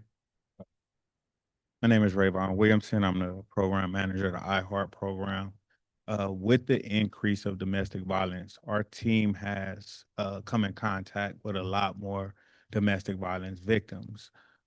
With that, we've been having a long-standing relationship with St. Sart, now the Family Justice Center, and more recently with VEST. And with VEST, we've been learning what those indicators are. We've also been discussing an 8-hour training, for training the trainer about around domestic violence. They also have a 24/7 hotline. We're trying to figure out how do we, us being a 12-hour program, but how do we partner with them and kind of structure ourselves where we can support them or be a support to some of their clients as well. I just say all that to say, from an iHeart standpoint, being in the community, engaging a lot of the community members in many different settings. We hear a lot of stories. We hear a lot of their needs. So we're working to try to figure out how we can be in assistance in that as well. Thank you.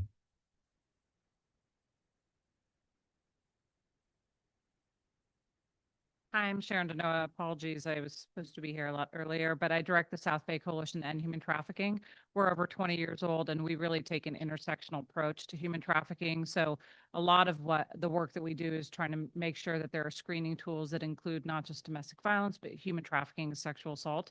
Our service providers have actually created a really short one-pager that is being used by multiple law enforcement agencies in our county, so that if there is a call out for domestic violence, that they're also screening for sexual assault or human trafficking.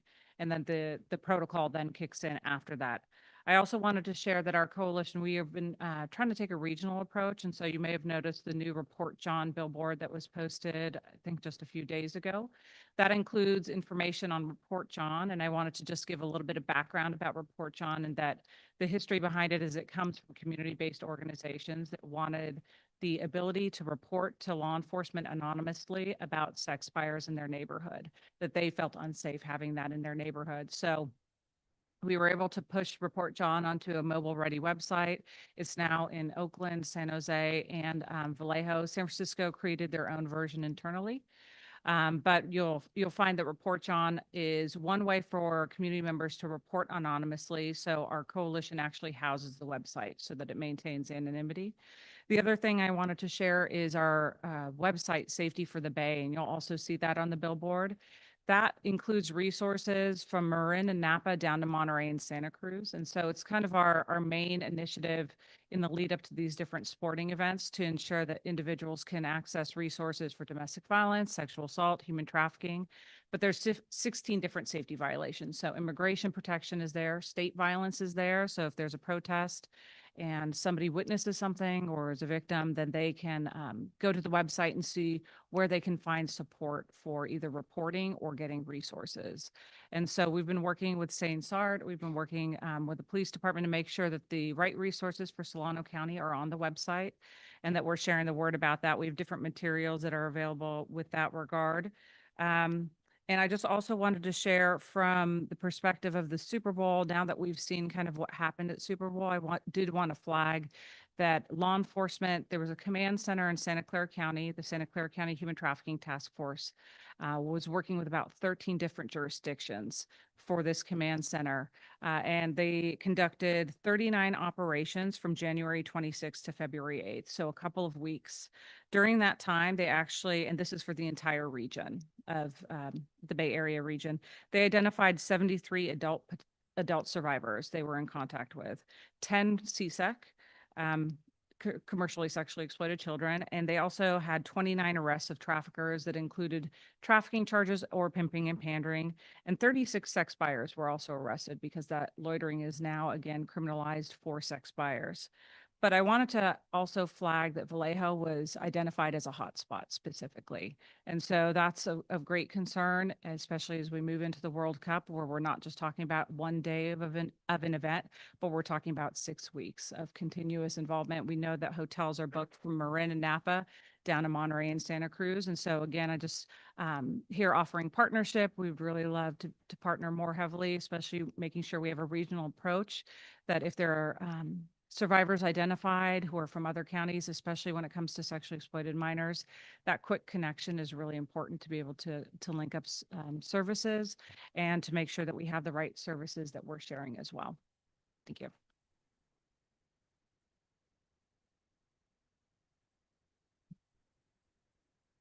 Okay. Fellow council members, any comments?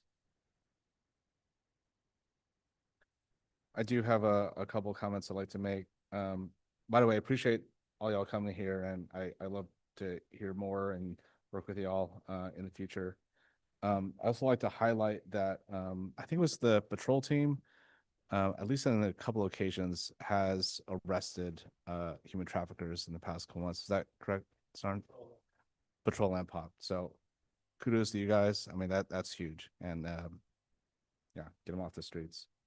Now to DC Knight, I'm aware that the National Network for Safe Communities, so that organization that kind of started off the GBI program in Colorado and Aurora, so they've also retooled focused deterrence for intervening in intimate partner violence.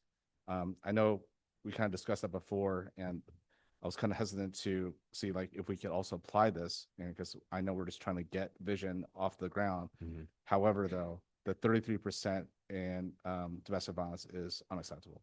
It's huge, and if you could just have the conversation at least with I forgot his name again, but the facilitator for the GBI program, to see like how can we also expand the scope of like what we're doing, and also expand that to intimate partner violence intervention, so we could like be firing all cylinders to address this program. So not just this, but also what else can we do to go after those more prolific offenders?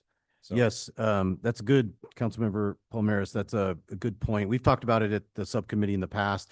The focused deterrence model can be applied to various crime types. Gun violence is the Vision program. It can be easily applied to domestic violence. I think talking to some of our, hearing some of our partners talk and reading some of the updates, the framework is there of what we're doing. You would just need to do that further analysis on some of those repeat offenders that we've already kind of identified. You could then really turn this into a focused deterrence program pretty, I don't want to say easily. It's not easily, but you would use the same framework. yeah, and I know we're still trying to build that framework, but I mean, once we get that going, it's a matter of having that list and keeping that updated. So we can have another conversation later on about it, but I just, let's think about it and let's see if we can expand on what we're trying to do right now. Okay. Go ahead. So again, this is no secret. We know Vallejo is a hotspot. We know we've moved from Super Bowl to now we're going to have this whole 6-week event. And the real question becomes, how are we going to ramp up enforcement, knowing we have a long period of time for this particular event, worldwide event? You're talking about from a sex worker reduction strategy? Yeah. So I think that we're in a good place from a timing perspective. We've worked through the kinks of the program, the initiative. It's been reviewed by this committee. We are doing the work. Captain Batista earlier tonight gave kind of an update. We are going through the operational phases now. We've got one of the signs up, Sonoma and Florida. We're working on some additional signage to really deter sex buyers. And our problem-oriented police team is working through the different operational phases. So when we get to that moment during World Cup, I think we are going to be, as a police department, positioned fairly well in terms of our enforcement efforts to keep the activity deterred and under control. So what is the integration? Because as an example, 29 is quote unquote generally patrolled by highway patrol as well. So what is the integration of when we think about this kind of work, especially during this heightened time, when we're having these types of events? What type of collaboration are we considering or having? You know, yes, the sheriff is here already, but with the sheriff, PD, and highway patrol, knowing again that we have the World Cup coming for 6 weeks. There's a lot of activity. Mhm. There's no secret about that. So what is the integration and even opportunity or MOU or strategic work done around this time in particular? Yeah, I think those are all good conversations to have when it becomes event specific, especially an extended event like this. I think the partnerships are already there. The relationships are there. As you mentioned, the contractual relationship with the sheriff's department. Captain Tiffy from the Solano Area Command is here to talk about traffic safety. But again, we have a great partnership with the CHP. They have been deploying for couple of years now almost, are their freeway officers into surface streets to do enforcement. We have seen, you know, anecdotally from community members, just hearing a lot of positive feedback about the increased enforcement. So we have the pieces there. I think that it would just be kind of further discussions about how we can actually operationalize that. We are still getting once per month these sideshow deterrents, the CHP's crime suppression team, which we're very thankful for. We can leverage a lot of those resources to kind of use as a force multiplier, I guess, if you will, for, you know, some of there's this overlapping activity that we can use and deter through visible presence and using some of these other agencies. So good to just maybe have some feedback where potentially we truly say this is during this, while everyone is here, all three agencies, thank you, Highway Patrol. But I want to know, how can we formalize, especially during that period of time, maybe a week or two before the lead up and a week or so after that lead up? It, you know, it would be very helpful to consider and to really track the activity and what is occurring and the viability of that whole duration period of time to do that yes. work as a from an interagency perspective. Yes, it's I think from two prongs. The sheriff's department prong is a little easier. We are contracting their services right now. We have them during those set 40 hours every week. Just Captain Tiffy, I just met him for the first time tonight, so it sounds like I need to buy him a cup of coffee here at some point, and we're gonna have a conversation. I'll give my A number Mhm. because I'm a highway patrol prior employee, so that'll help us, right? Yes, but they've been extremely helpful with us thus far, so I don't see any reason that they won't continue to be a great partner for us. And we're very thankful for the CHP's help. So I just want to know if we can Yeah. formalize it, and I know it's more than just an ask. I recognize that. Thank you. Thank you, council member. So, there was a readout this evening of work that took place between our last meeting and this meeting, in partnership with many of the representatives that you have here today. There was also a call out to a proposal that's being formulated by someone on your team. I think the thing I'm curious about is, should that ultimately be sitting with the Vallejo Police Department? And if the answer is no, I would want to hear from you or anyone here, if you're working with other jurisdictions, like what does that staffing model look like for us to be able to sustain, you know, a program where there is collaboration happening every month and all of these different pieces that have been discussed are being monitored so that we're continuing to make progress. So can anyone comment on that? So one, Yeah, I don't think I fully understand the question. So question one is, any domestic violence initiative, do you ultimately see it sitting in the Vallejo Police Department? That's one. And then two, if the answer is no, then what's the staffing model and the level of resourcing that you anticipate is required for us to be able to bring these numbers down? Because we've all shared for months now, this is unacceptable.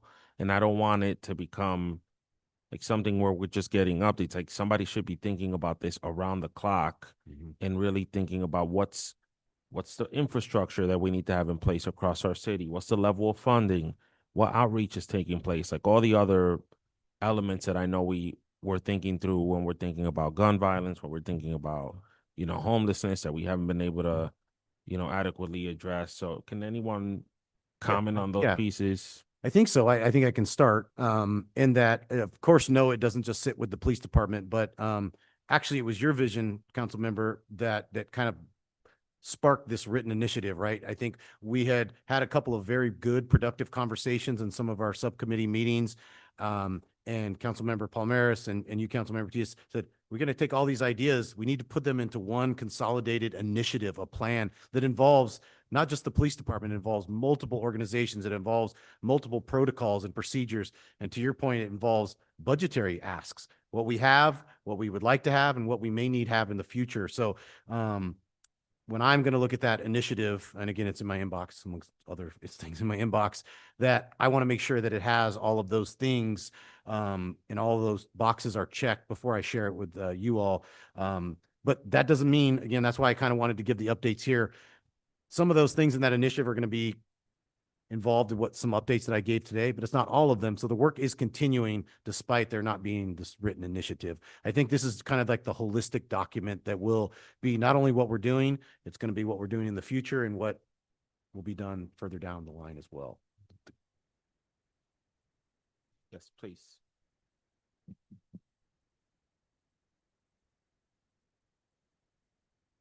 So I heard the ask last time. And so what I did was document those things that we were engaged in, those three areas. And I think you're absolutely right. This is a big initiative and an important initiative.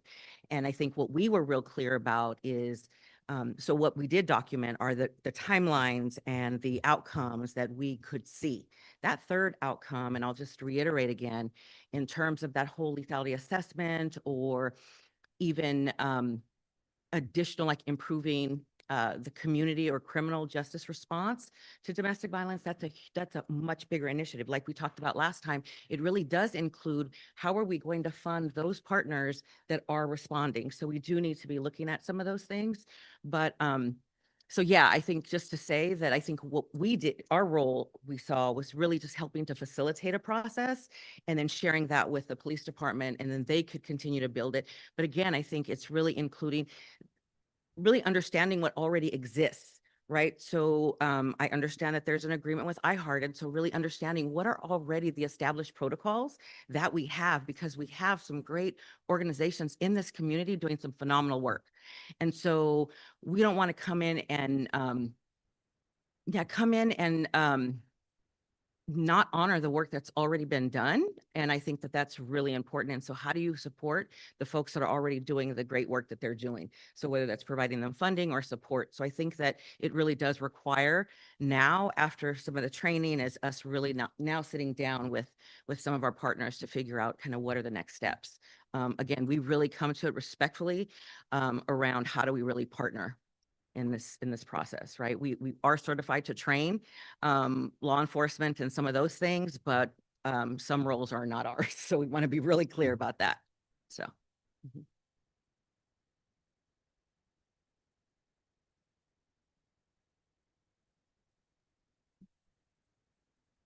Sorry. I tried to tell you. Sorry. At the April meeting, we should be seeing that proposal for review. Is that okay? All right. All right. That's all I got. Thank A draft of the proposal. I'll share it ahead of the meeting as well for feedback if you guys want to head. I was not here at the last meeting, so I just wanted to make sure that prevention is discussed when creating the plan. We're talking about services and after the fact, but what are we doing for prevention and for the batterer, the person who's causing the harm? So I would like to see that as part of the plan. Yes, man. And I hear you loud and clear on that one. And that was part of my comment about the retooling the focus deterrence, because yeah, it's one thing to worry about on the back end, but I Yeah. love us to be more aggressive on the prevention, especially. Yeah. Yeah. So when Vesper started in 2021, one of the things we started doing is healthy relationships in the schools as part of prevention model. So I would suggest maybe starting there as well to support our youth. Perfect. Yeah. Okay. Thank you. Okay, great conversations, and I love all the feedback. I'm gonna move us to the action calendar. There's only one item within that. A traffic safety update. I'm going to remember to do public comment later. So I'll give it 1 minute if anyone wants to come up and comment.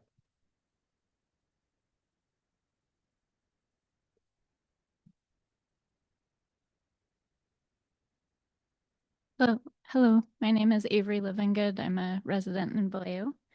And I had emailed the subcommittee members last month when the meeting was canceled. Sorry it was such a long email, but I have a lot of thoughts on this topic, and I really appreciate the attention to traffic safety in Vallejo. It's a really big issue. The staff report illustrates that it's a crisis, and I did a little back of the envelope calculation.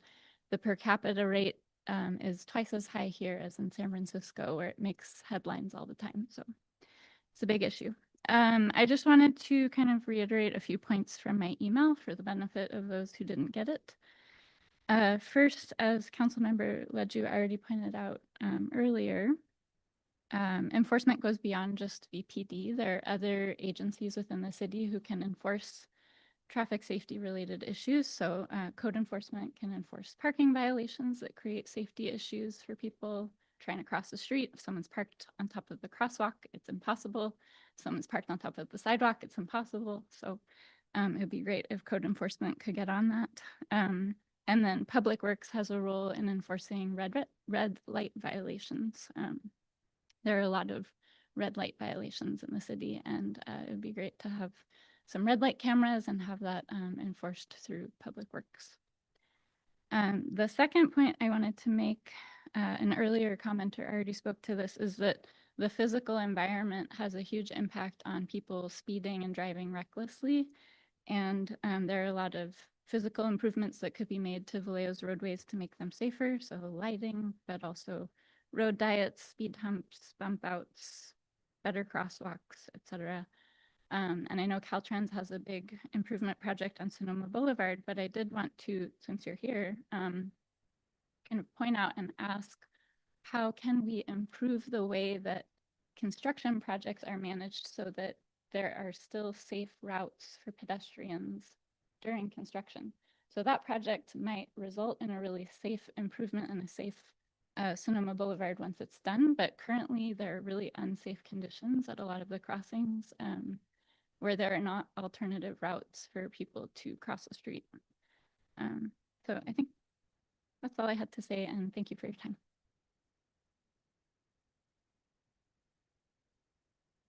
Anyone else? Okay.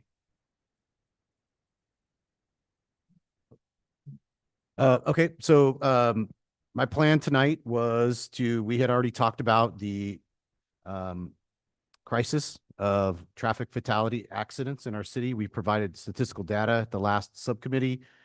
We provided a heat map or a geographic map plotting the fatal traffic collisions. As we do know, there is a high number of those on State Route 29, Sonoma Boulevard. We also provided the community and the subcommittee a complete list of all traffic fatality accidents from 2024 and 2025.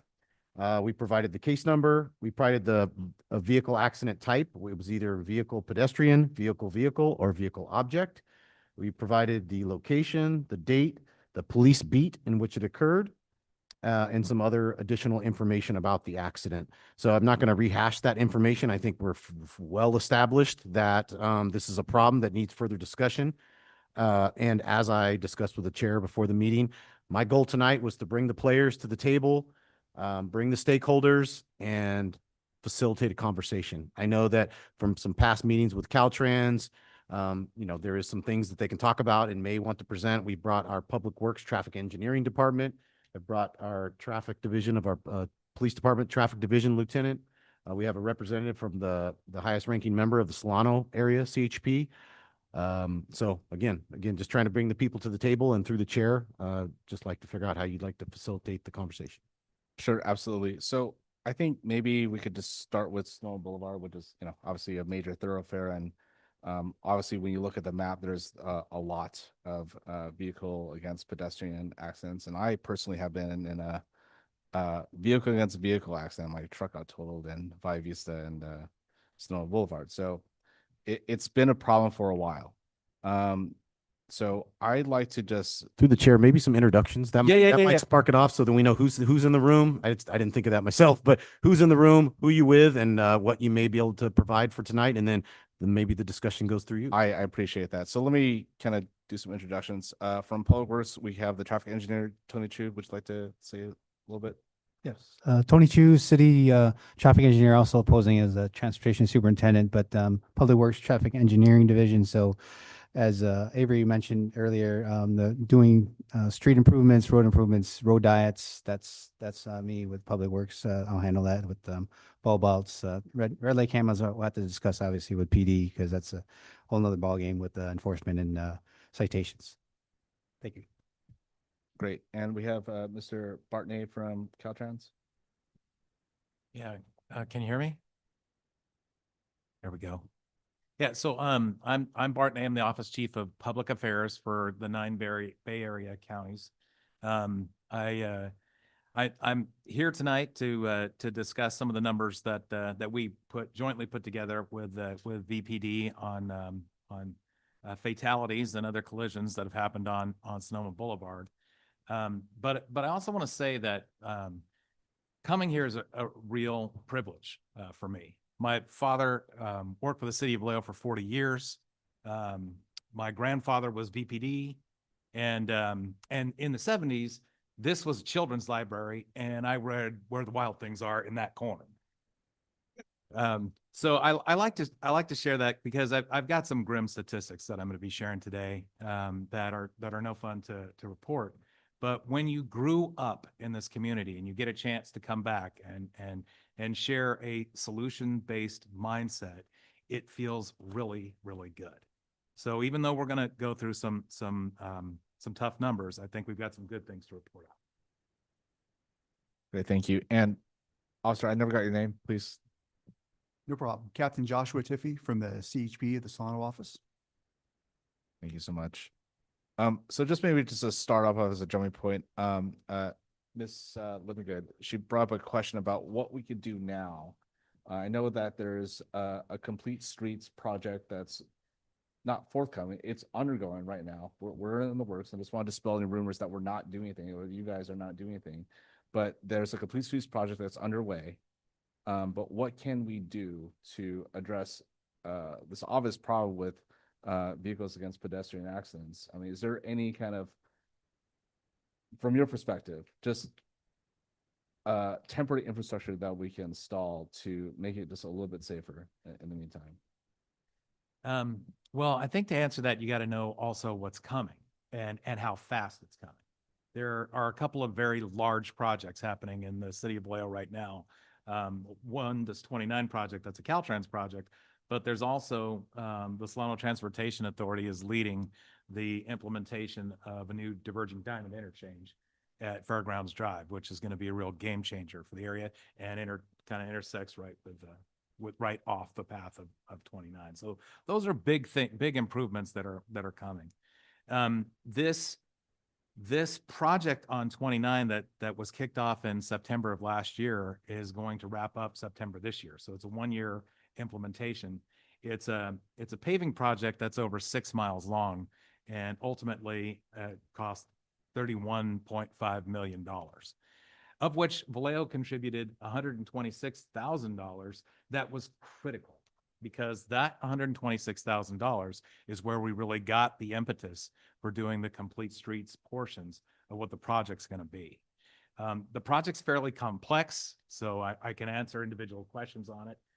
But just very quickly, it's it's repaving and restructuring the entire Sonoma Boulevard from Maritime Academy Drive all the way out to Mini Drive. So it's the whole 6-mile run. And the contractor has already begun work. It's going to be jumping around a little bit. The last public comment there about current unsafe conditions, the first thing that you can do is report them to our public information officer, Sabrina Martinez, who does a bi-weekly newsletter on this project. We have a newsletter for Solano County, and she does a newsletter on what's going on with the project, because the contractor is attempting to be very efficient and moving the construction where they can continue to make progress as we have issues with weather like you would traditionally have with any construction project. The project is going to, here's some of the stuff it's going to have. There will be lane reductions, road diets in certain areas, which will slow speeds down. There will be curb extension bulb outs and drainage modifications, primarily in the downtown area where you're going to see some of the complete streets. Those are aesthetic and street furniture type improvements that you would see in a downtown. There are going to be left turn pockets and two-way left turn lanes. There are going to be pedestrian scale lights, 57 of them placed kind of in the downtown area to improve safety and also help address the human trafficking issue that is happening on and has been happening for a long time on Sonoma Boulevard. Landscaping, a class 4 bike lane. There is actually 5 miles of the class 2 bike lane that's going to be in the 6 miles. So a lot of modifications like that. We're going to be modifying the traffic signals there with ADA compatible push buttons and new street name signs. We're going to be coordinating the traffic signals again, and we're going to have a raised median island. One of the things so we've had many contacts from Vallejo City Council members.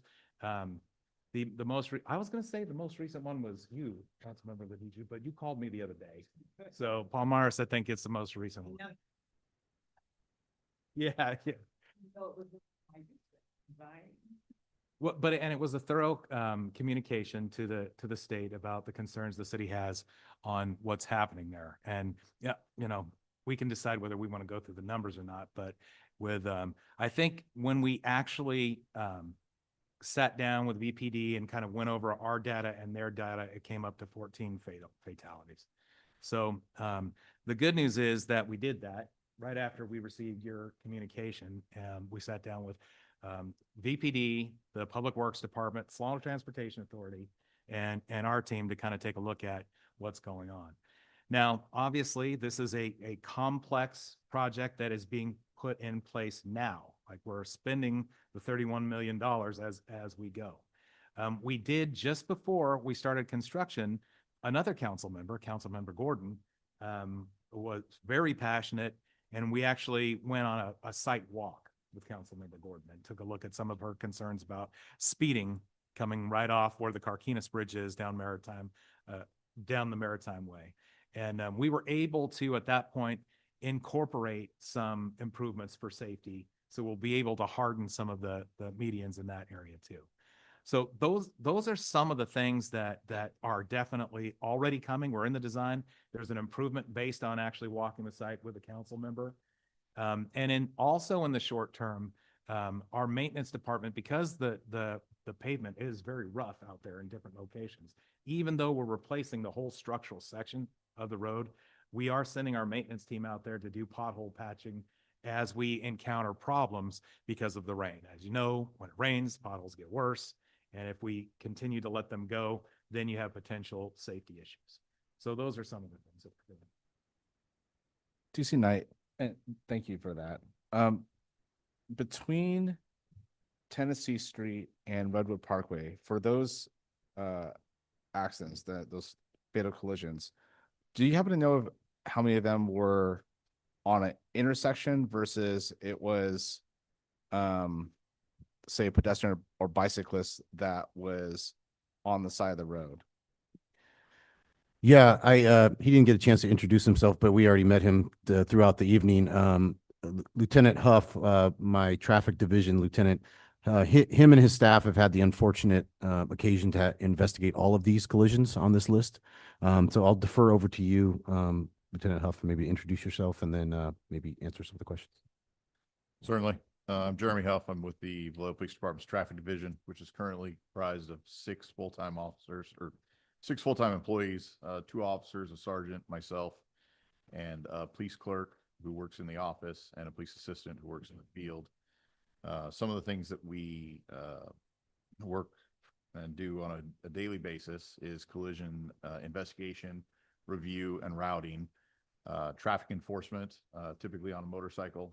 We try to focus on speed enforcement so that we can bring the speeds down, make the roads a safer place. We also deal with the OTS grant, which is the Office of Traffic Safety. We've already submitted the new OTS grant for the 26-27 fiscal year that will hopefully, if approved, give us extra funding for extra enforcement for the department and has a traffic safety marketing component to it through Sergeant Hollis.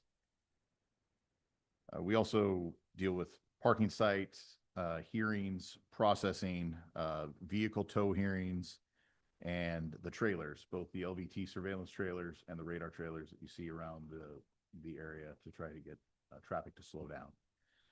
With respect to your direct question, sir, about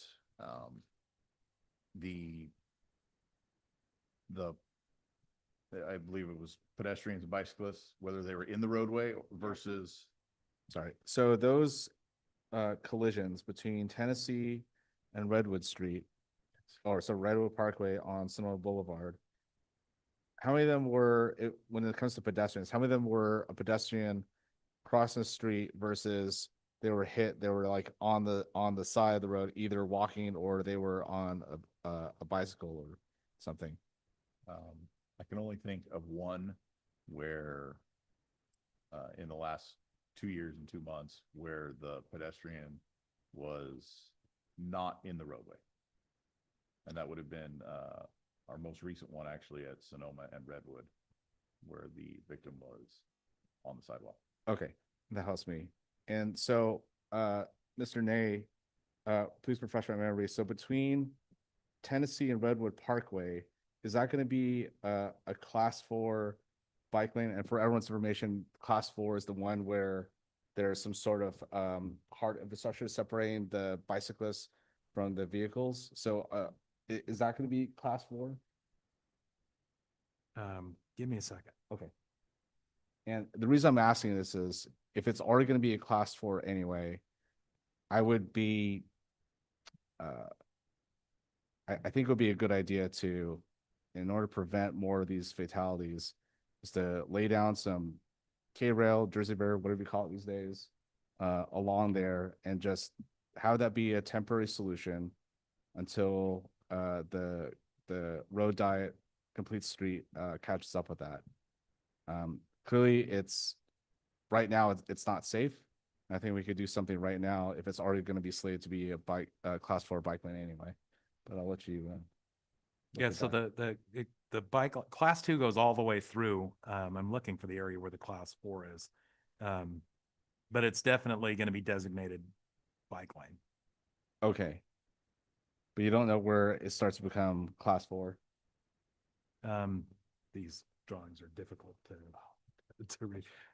Yeah, I know. We should actually have better drawings. Okay, sure. I don't want to say that it's going to be class 4 and then ends up class 2. I understand. So let's just keep this more generic then. So then for the places that are going to be class 4 anyway, do you think it would be a good idea? Maybe you're not the last person to have a say in this, but do you think it would be a good idea to lay down some Jersey barriers there temporarily until the complete street catches up? So at least there's some sort of temporary but still hard infrastructure there to protect pedestrians and bicyclists. Well, I'm not an engineer, but I play one on TV.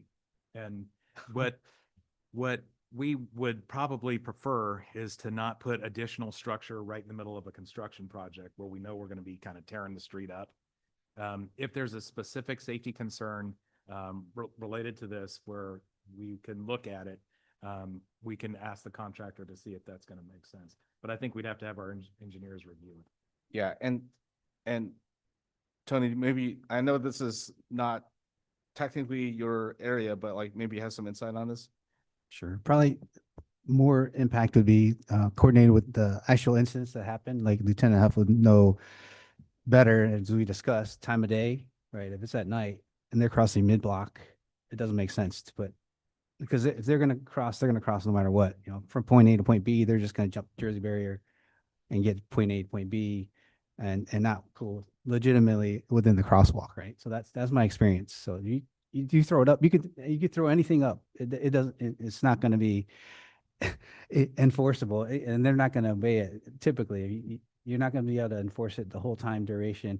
I get what you're trying to get, but even with the refuge island would be the best scenario. They have the time to get to at least to the middle, right, to the raised median, and then cars can go by. You know, if they're not following the rules, right? They're going not with the pedestrian or don't walk symbols. They get to the middle, and then maybe, because there's cars, they don't usually stop too sometimes at the red lights, right? So, or green lights. So Yeah. so they just, travel at their pace. So my recommendation would not be to install those, because there's still just mid-block crossings or bicyclists going to get, they can be pinch points too, right? So then you're hindering bicyclists and others too from trying to cross, or if they want to cross there. I've seen they go the opposite direction. Yeah, and just to be clear, I'm not talking about having the Jersey barriers at the intersection, but it's like on the white line. So where the bike lane would be. So it would effectively turn it from a class 2 to a class 4. And so Right. like if you're gonna be a bicyclist, and I'm not saying like all these were bicyclists, but at least for that population, they could be a little bit more protected in the meantime. And also to just kind of slow down traffic just a little bit. So I think you come into there's a couple of problems. Wherever you start the K rail, you obviously have to have some type of bumper barrier to prevent collisions from that sort of thing. And then you have issues with how the bicyclists would get into the location. I don't think that there's actually been any bicyclists riding with the flow of traffic along the edge of the roadway where a handlebar was clipped and they got hit and it resulted in a fatal collision. They are crossing often mid-block and or against a red out in front of traffic. So I don't know that this, is necessarily the answer, because they may not even use the safety K-rail location to ride. And just a point of clarification, when it's something that's qualified as, so when a vehicle hits a bicyclist that's on a bicycle, does that count as a vehicle against a vehicle? Oh, that's classified as a vehicle bicyclist. Got it. Okay. Oh, I actually would say vehicle bicyclist on here. Yes. It should. Okay, got it. Okay.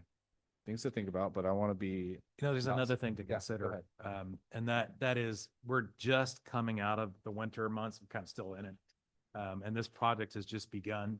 And so once things dry up and that contractor really gets moving, you're going to see a lot of construction on Sonoma Boulevard. And this in less than a year's time now, all 6 miles are going to get paved out. So a little bit of it is if we do things that slow that project down, then it's less time.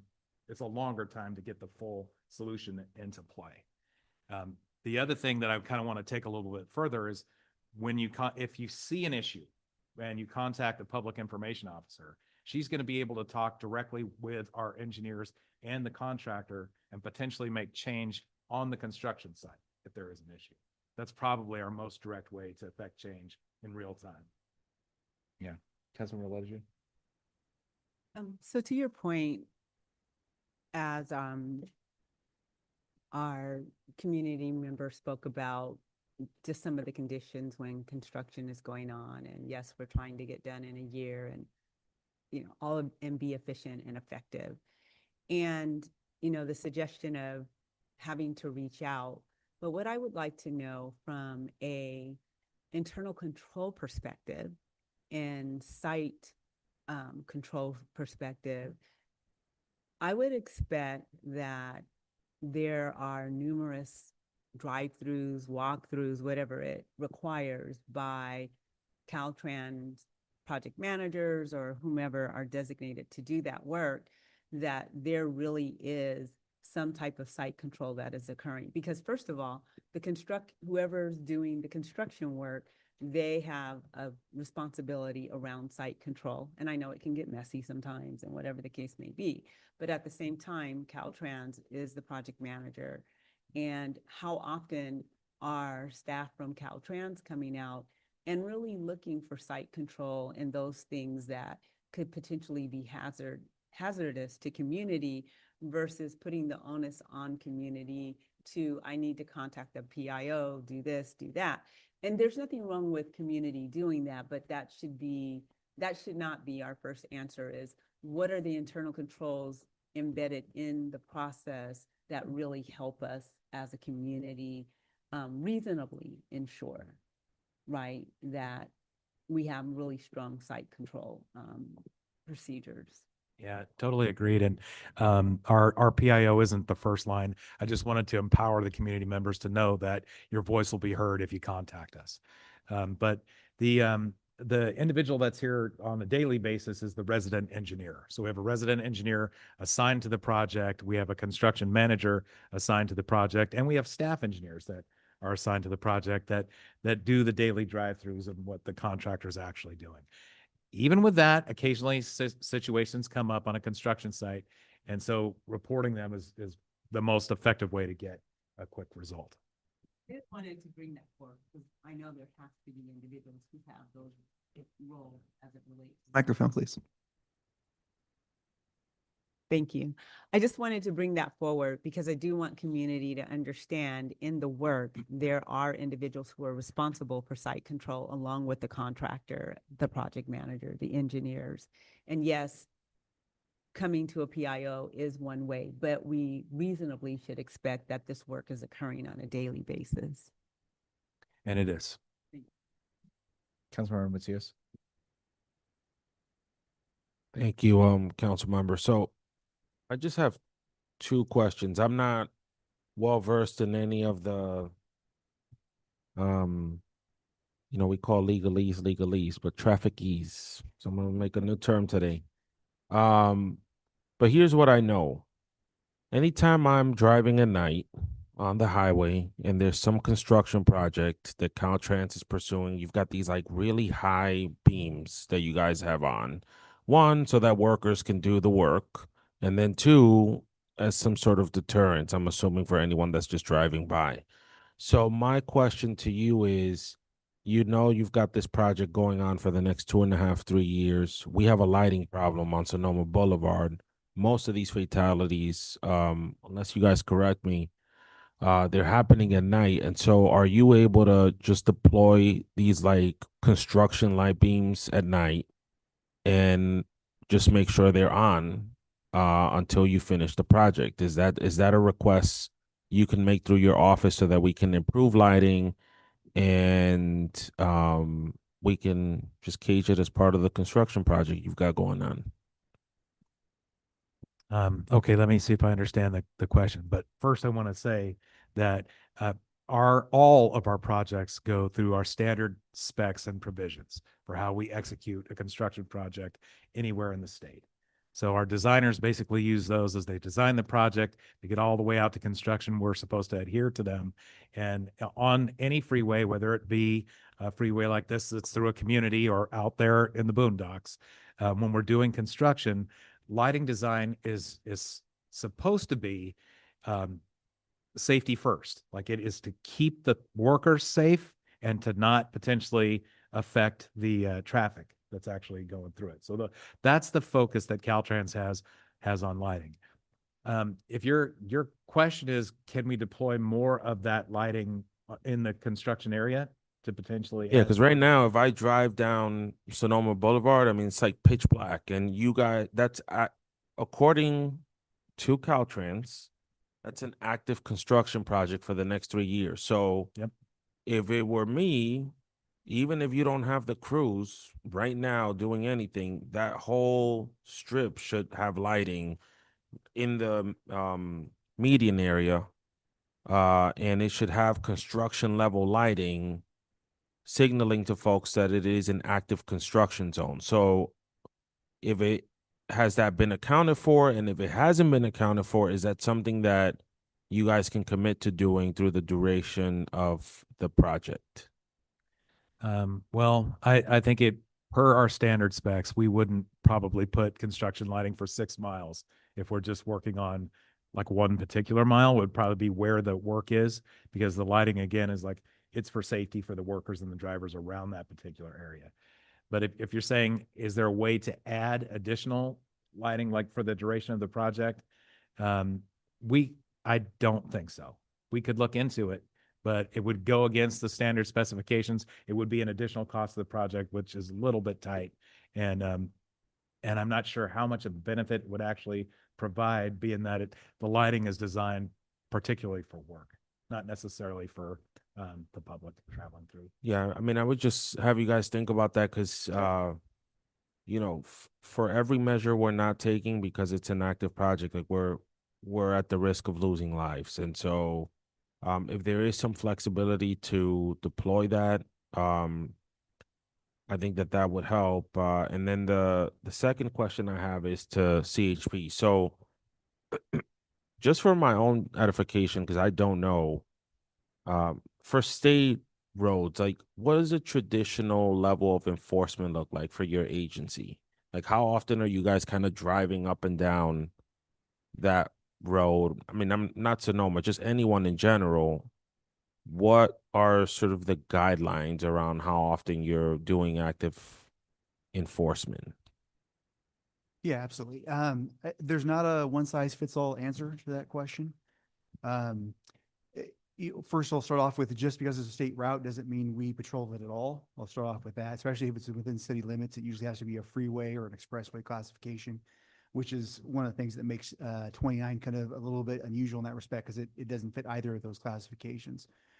For others like 80 or 37, which do, our officers are required to do what they call sweeps, basically twice of their, you could say about every 6 hours, they're supposed to drive through there. But the enforcement really depends on traffic. And each stretch, not only each freeway, but each stretch of freeway is a little bit different, especially going with traffic patterns. We do the same thing as you see here with heat maps, where are the collisions happening, where are the DUIs occurring, and we deploy our resources based on that in an attempt to be more proactive. So that answer to your question is truthfully always changing, but it's something that we are reevaluating really on a monthly basis in each area, including Solano. You said So maybe we can double team this. So you keep me honest. The additional thing would be, during construction, sometimes Caltrans pays for something we call COZEEP, which is additional security for the work zone. And I'm pretty sure we're going to have COZEEP involved on this project, where you would potentially see CHP units near where the construction zone is, focused on the work. So that would be in addition. That sound about right? Yeah, that's normally how it would occur. In previous discussions with Caltrans, I believe that is in the works, but we've not seen anything quite in my office. So I don't know if it's going to be a daily thing or the number of units that'll be requested. But as you're driving down 80 or any other freeway, you see those bright lights. Often there's a CHP vehicle there with them. That's what they call the COZEEP or the MAZEEP that he's referring to. It's funded by Caltrans specifically, and it's done as a kind of an additional deployment to that area because of that project. Okay. So I guess it's still to be determined whether or not we're going to have the cozy, or are we? Is that something you guys can follow up with us? Yeah, so that's something that our construction manager kind of works out with CHP based on the operations that'll be happening at night. For your edification, though, once we have determined that and which operations they'd be potentially at, that's why you'd see CHP units out there during the work. And then just kind of transitioning over to the city side of the house, Vision Zero. We provided funding for that. Would love to know if you can just briefly explain what Vision Zero will ultimately accomplish once the plan is developed. And then two, where are we with that, given that, the council provided funding for it last year? Okay, I'd like to give an update on that. So Vision Zero, basically zero accidents, zero fatalities. Basically, you're trying to reduce everything down to zero. However, obviously, we know that's a great feat. So we're working with Fair and Pierce right now. Status of that is they're working a plan together. We've have a placement and movement map. So that's a map of all the streets, residential, arterials, collectors, and all the speed limits broken down for each and every one of those. So then, and then within those, we specifically targeted two locations where there's high incidence of obviously the school children there, so two elementary schools. So we targeted those two locations on what their vision is to reduce, put bulb outs out, road diets, reduce the speed limits, or even the new assembly bill. We could reduce it down an additional 5 miles an hour within that area. Well, we haven't gotten to that aspect yet, but so that increases it more vision on the area where we can reduce fatalities, accidents with pedestrians versus vehicle, even bicyclists, of course. So that's where we're still working on it, and it should be done. We're gonna do a walkthrough with the two schools mid-March, so just a couple weeks, and then by end of April we'll have the Vision Zero plan, and we'll push that back up to City Council, and you'll be able to hear that, and of course this subcommittee meeting. Thank you for that. Appreciate it. And then my last question, I have two more questions, but the last one's more of a generic question for everyone in the room. So I know there was a lot of talk about lighting. Many of my colleagues have brought it up at meetings. Where are we with just generally improving lighting across the city, and what's the timeline? I can speak to a little bit about it, but I'm not sure no one knows. But Yeah. But as far as public works, we have as far as I've seen already, if you may have already seen already, Tola Parkway, city parking lots, public parking lots already due to all the copper theft. Right, you can see it was dark already coming in from 780 onto Tola Parkway westbound, and then we've switched all those out to solar. So those alleviated that, in addition to the ones in the parking lots here that you may have seen outside here, in A lots, A1 and B as well, so. Yes. Is this on? It's blinking. Hello? Okay, hi. So thank you, council member, for your question. Nalungo Conley, Assistant City Manager. So I've been speaking to Interim Public Works Director Alcantar about the lighting plan. As Bart mentioned, there's a lot of lighting and safety updates that are happening along State Route 29, but the lights are actually the responsibility of the city. So within the mid-year budget, there was an ask for an additional $60,000, which would essentially cover the LED purchases to replace all the lights within the city. They have a lifespan between 8 to 10 years, and they're kind of pretty much at the end of their lifespan. So I've been working with Oscar to figure out what that timeline would look like. They don't have a ton of staff to do the light replacement, but we could absolutely work with him to prioritize certain areas to replace those lights, either along that route or some other corridors around schools or where we identify the priorities are. Would you be able to route that request and any request perhaps for extra help through Measure P? Yes. Okay. Yeah, we can do that. And then more generally, I just want to get a sense of what next steps look like. We have all these agencies. We have a very clear problem that needs to be addressed, and I appreciate the level of coordination that has taken place since my colleague sent out the note. And yet we're already in March and we've had more fatalities. So what is the game plan to make sure we're taking proactive steps to keep our residents safe.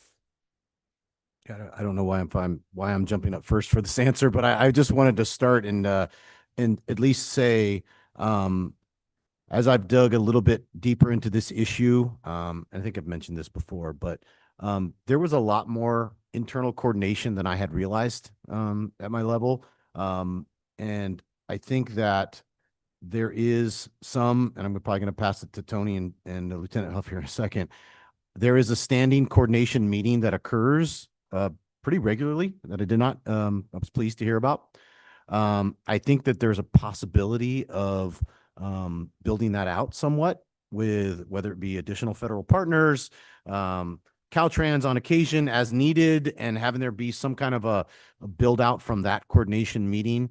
That's just a thought, just throwing it out there. I don't know. I would probably like to, if that is something we want to explore from an action perspective, talk about what those meetings are, what's involved, what could evolve from those meetings to kind of grow. Yeah, so when we look at traffic safety, we look at the 3 E's, which is enforcement, education, and engineering. The police department typically deals with the enforcement and the education aspect of it, whether it's through advertising, social media posts, whether it's through high visibility patrols, or whether it's through actually conducting traffic enforcement. The traffic division did receive additional staffing at the end of last year. We actually got 1 additional officer, and they transferred me up there full time. So there is some additional staffing that is dedicated to the process right now. And with the grant, that will also give us some additional opportunities to bring in patrol members to assist us as well. With respect to what we do on a daily basis, it's visible enforcement, right? When people see a motorcycle cop on a street corner or mid-block somewhere, they typically slow down because they know that motorcycle officers are out there conducting enforcement, and they're there generally for the sole purpose of that. And that is what we primarily do when we're out there. Mr. Chu and I do have fairly routine meetings. We discuss collision rates and situations around the city. And a lot of those will sometimes result in different aspects, whether it's changing roadway conditions, changing lighting, changing how signals operate, putting the oversized stop signs, or perhaps the blinking red light on top of the stop signs, adding additional bike lanes. So a lot of those are things that we have coordinated with on our end. My point is, there's a lot of magic that happens at these meetings that I didn't know about that can continue to happen, right? And some actual actionable changes in certain conditions that can occur. And just was a thought if we wanted to use some kind of meeting like that. One more comment for prime example. There was a request, numerous collisions there at fairgrounds, just at forget the cross street Taper, vehicle versus pedestrians. I guess there's numerous pedestrians within the intersection. For some reason, people don't realize that the pedestrians can actually cross at the same time as it's a four-way it's a T intersection. However, or four-legged, either way, but they're not realizing that pedestrian also has the right of way within, if they're already within the crosswalk. So they're making a westbound left turn to southbound Fairgrounds Drive. That was the predominant movement at 2 or 3 numerous occasions where pedestrian got hit. So request came obviously to coordinate the traffic signal. So now if a pedestrian pushes the button, all red signals for all directions. So they're going to get the exclusive pedestrian face across the street, no matter which direction they're going. So that was a recent change. So FYI, if you're going through that intersection, that's one of the minor changes, but it could be major because people are not used to all reds for pedestrian at that intersection. So that's one of the prime examples that can happen, and we've done numerous ones too, where there's pedestrian incidents on Florida to just to highlight the intersection with the center pedestrian. State law, pedestrian and walkway and crosswalk state law. Simple things like devices like that, or even now with traffic, I'm sure we'll get to traffic calming, but we're working on that as well. So with roundabouts and speed tables, as I'm sure Councilmember Palmer is going to cite. And I think I can add, I think it was at our staff meeting, speaking to the educational component, our Caltrans PIO team can help amplify the message as we develop messages for traffic safety, and we're willing to do that. I have a few questions. Or just floating some ideas. So on Sonoma Boulevard, there's a large swath of street where there's a huge median, and I know there's gonna be work that's gonna be done with that very soon. But in the meantime, would it be fine to put some sort of temporary signage on the median, like nearby the intersection, that's reflective, so at least there's some sort of sign that's going to get the attention of a driver as they're about to go to the intersection, that gets their attention, like, oh yeah, there might be someone that's gonna, cross the street. So it's not gonna be foolproof, but at least it gets their attention, because I know there's the tendency to just like blast through those red lights and think there's no one gonna be driving through there because there's not a lot of illumination. But is that something that we could do? Or at least you could float by your engineers? Probably the best way to do that would be to have the Public Works team make some suggestions to our team. What Caltrans will want to do is stay by the specs of what should be out there and not deviate from them. But if there is something that makes sense, we would definitely review it. Okay. And Mr. Chu, we could maybe just talk offline. Yeah, about we'll that. probably talk Okay. offline on it because Sure. the notion of something else in the median. Now you've got another object or for sight distance wise, right? So now they're approaching the intersection. You have pedestrian or bicyclist crossing. Yeah. And then you have something in the middle. So we'll discuss it. Yeah, offline. we You could can talk come about up- okay. Yeah, but something to just get folks' attention as they're driving through. And you brought something that I wanted to investigate a little bit. So on Sonoma Boulevard, for those intersections, if you hit the pedestrian walks button, do they also have a several second start versus, or is it timed exactly with the green light? It typically, I believe, well, I'll have to look, but typically now not all jurisdictions, most jurisdictions have now is we call it the PLT, so pedestrian lead time. So Yeah, yeah. extra 5 seconds, typically 5 seconds before the through movement goes at the same time. So if you're going through movement, the pedestrian on your right-hand side would have that extra 5 seconds to step off the curb already before even that light turns green. So they've got that 5 seconds of lead time already gets inside the crosswalk, and then it'll start blinking or already start blinking the flashing or steady walk symbol, and then it'll go to the don't walk after the initial after 5-10 seconds. Okay. Can we confirm that anyway? Just Yes, at least on correct. this right, fatality areas. Yeah. And then typically how they're measured to get across is for the slowest person. So, I don't want to go too technical, but typically 4 feet per second or slower, actually 3.5 feet per second. So they're going the shorter distance. That's for children and elderly to cross the street. So it's a slower pace. And then we measure the distance and we divide it by the time it takes to cross. And that's how many seconds it blinks. So that's so they get an adequate amount of time to cross the entire duration. So I just want to clarify that Mr. Chu's talking about generalities for how the signals are set up, but all of the light signals on the Sonoma State Route 29 corridor are Caltrans. And the programming and the timing is a Caltrans issue. Okay. So let's just a follow-up issue then, and let's see if it's actually timed like that. Yeah, but we'll Timed. coordinate with Okay, the please. Caltrans, of course. And then lastly, I appreciate Assistant City Manager Conley's comment, and I guess I just want to make sure this happens, is that for the, thank you for bringing forth a Vision Zero, and I think maybe in the meantime, let's prioritize the places where we have seen a high number of fatalities, and let's prioritize those places for a higher degree of illumination. And I have a question about that. So were those places slated to have improved lighting? Does that mean the lumens are going to be higher, or the lumens going to be higher, or is it just going to be switched to solar?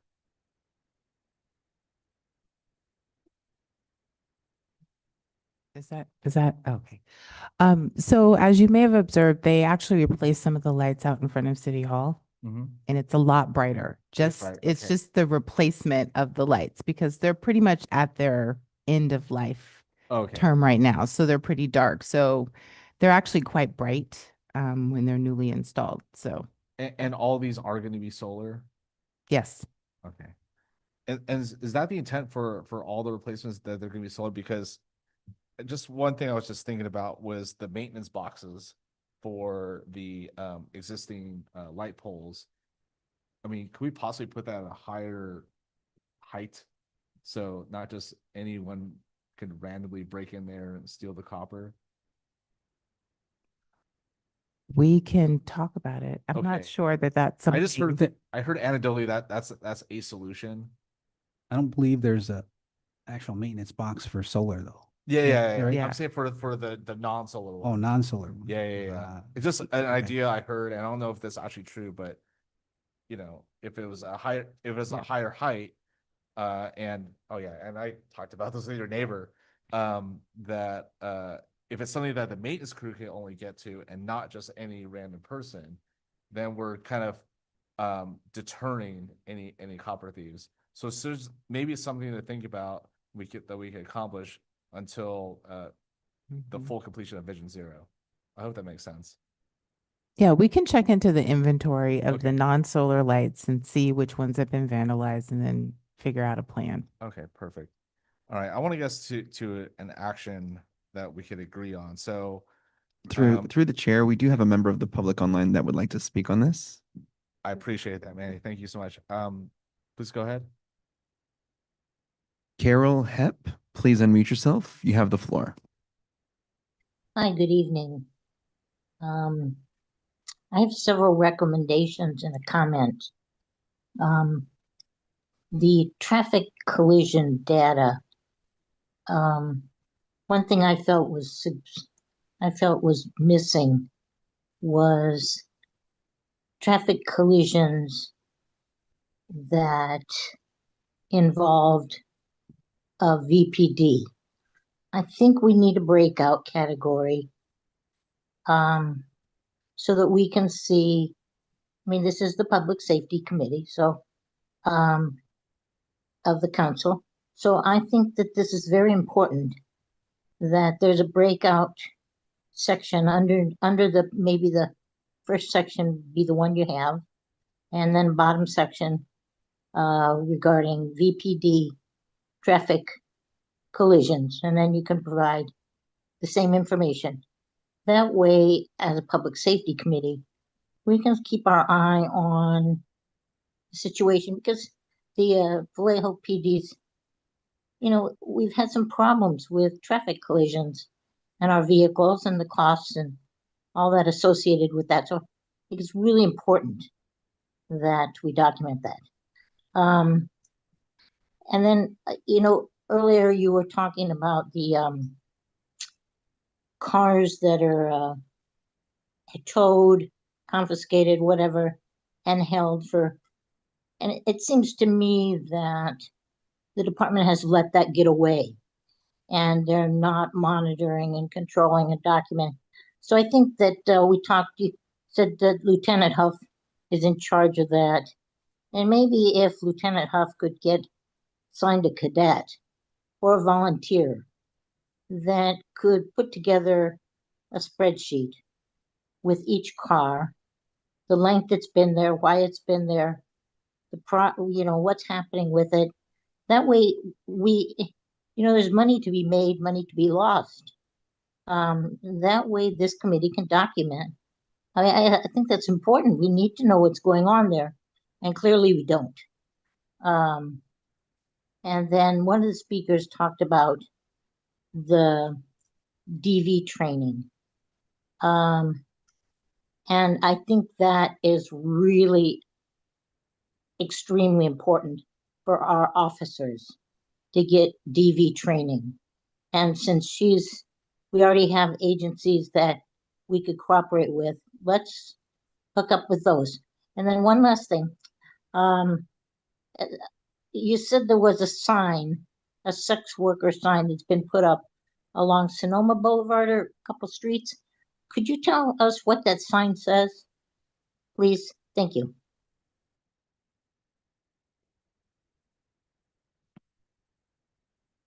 Okay.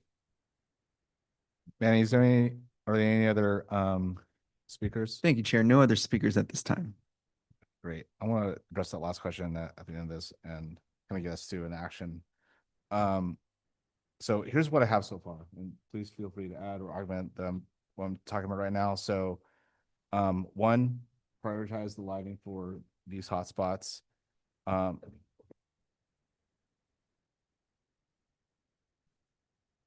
Absolutely. Microphone. We talked about lighting, which I really appreciate, but we need to talk about crosswalks. We don't have our crosswalks are not lit up. There are crosswalks in other cities, a crosswalk, you can push the button. You have a string of lights going, LED lights on the street. And usually there's a sign that also tells you that someone is going through the crosswalk. None of our crosswalks, from my perspective, look like many other cities, and we need to do something about our crosswalks. And not only when we talk about lighting as well, and this is throughout our entire city, even in Glen Cove, District 3, all throughout District 3. And our city is very dark in many, many places in our city. And we really need to assess all of our lighting, not just specific areas where we're having issues. I've traveled this city at late nights, and if I'm somewhere that I'm not most familiar, I don't even know for sure that's the street I'm supposed to be turning down because there is no adequate lighting. Additionally, when you go down Rollingwood, when we think about all of our bus stops, especially embedded in our communities and not on some of these major roads, down Rollingwood, you have a steel bench sitting there and this little bitty light shining down on the bench. And that's in several locations. And I would hate for a car to come speeding through there and someone sitting on that bench. And I think our Department of Public Works and whoever else is responsible for lighting and our streets as it relates to marking, we really need to go do an assessment around that work. And when we talk about Vision Zero, getting to zero, we cannot get to zero if we are not dealing with some of the very fundamental structural types of systems that need to be in place that aren't in place. So thank you. Appreciate that input. Councilmember Matias. Yes, sir. Have you guys ever had conversations about overcrossings on Sonoma? Nope. No. No. I mean, I know it's a significant cost to do something like that, but has that ever been contemplated, ever been part of the conversation? From a Caltrans standpoint, that would have been contemplated during the design phase. And I know that was several years ago, and we did take a look at the City of Vallejo's specific area plan for that. And it didn't find its way into the design, probably because of the expense and probably the approach that it would require. We already have several overcrossings on I-80 that we recently elevated at some cost. So we would have looked at it during the design phase. Okay. Thank you for the feedback. So I'm just going to go over these action items. So prioritize lighting based off of hotspots. Also look into illuminating the crosswalks, at least in the priority areas. And and I think if I getting this right, DC Knight, you were talking about increasing coordination between the different departments and agencies. So there's that. No promises, but look into signage or anything that captures the driver's attention with respect to pedestrians. And then look into PLT, whether that is part of the crosswalks along Sonoma Boulevard. I think that's it. All right. So I'm just going to get a vote on this. Councilmember, yeah, sure. No, this is just in general. I think the only thing that was Sonoma Boulevard specific was the PLT and the signage. Yeah, but everywhere else is like if there is a hot spot where there is a fatality, at least in the past several years, I think that should be a priority for the Vision Zero lighting. Please, but please let me know if that's good for all y'all. I mean, I would like Public Works to also consider more radar speed signs across the city, especially in areas where we know there's pedestrian and vehicle to vehicle accidents. I think you guys put one up maybe in the last year or two on Springs Road. I think we need to look at Columbus Parkway. We need to see if some of these other business corridors are areas where we can deploy them. What I will say, because I'm here thinking, right, like, and I'm trying to make sense of all of this, is I don't necessarily feel like we have a plan yet. So I'm hearing we have more personnel to do some more enforcement. So I'm hearing that. I'm hearing that we may or may not have some presence from California Highway Patrol if there's some call for it in this Sonoma Boulevard project that is getting underway. But then when it comes to Sonoma Boulevard, I think what I'm hearing is if Public Works sends us requests, we'll see if we can honor them, but we're not going to deviate from, this project that we're trying to undertake over the next 3 years. And so please correct me if I'm wrong, if that's what I'm hearing. But for me, that's a little problematic because we had 13 fatal collisions in 24 and another 12 in 25. And so if you guys don't have the money to do it, or if we need to step in and do something, I think we need to step in and do something because these numbers are unacceptable for the size of our city. And it's not to, put all of that on you, because I know you're just serving your role. But I do expect Caltrans to do more than what it's done so far around this issue. I would like to see CHP provide some additional support around this, and I don't know what that looks like. And so what do those firm commitments look like? Because I know we've been raising awareness and raising the alarm, more importantly, around traffic safety in our community. I mean, I was saying it at every single council meeting, and she fired off an email. You guys have had, I'm assuming, a series of meetings, but I don't want this to just be like, hey, we're going to have more meetings and then that'll sort itself out. It's more like, what are you guys each committing yourselves to doing different and aside than what you've been doing over the past couple of years? Because the status quo is not working. And if it was, we wouldn't have brought this up as an issue for the council. So I would love to hear that with more specificity. And if the answer is we're still working through that, then I would want us to continue the conversation at the next meeting. And that's just how I'm feeling this evening. No, I agree. So how about this, Councilmember Matias?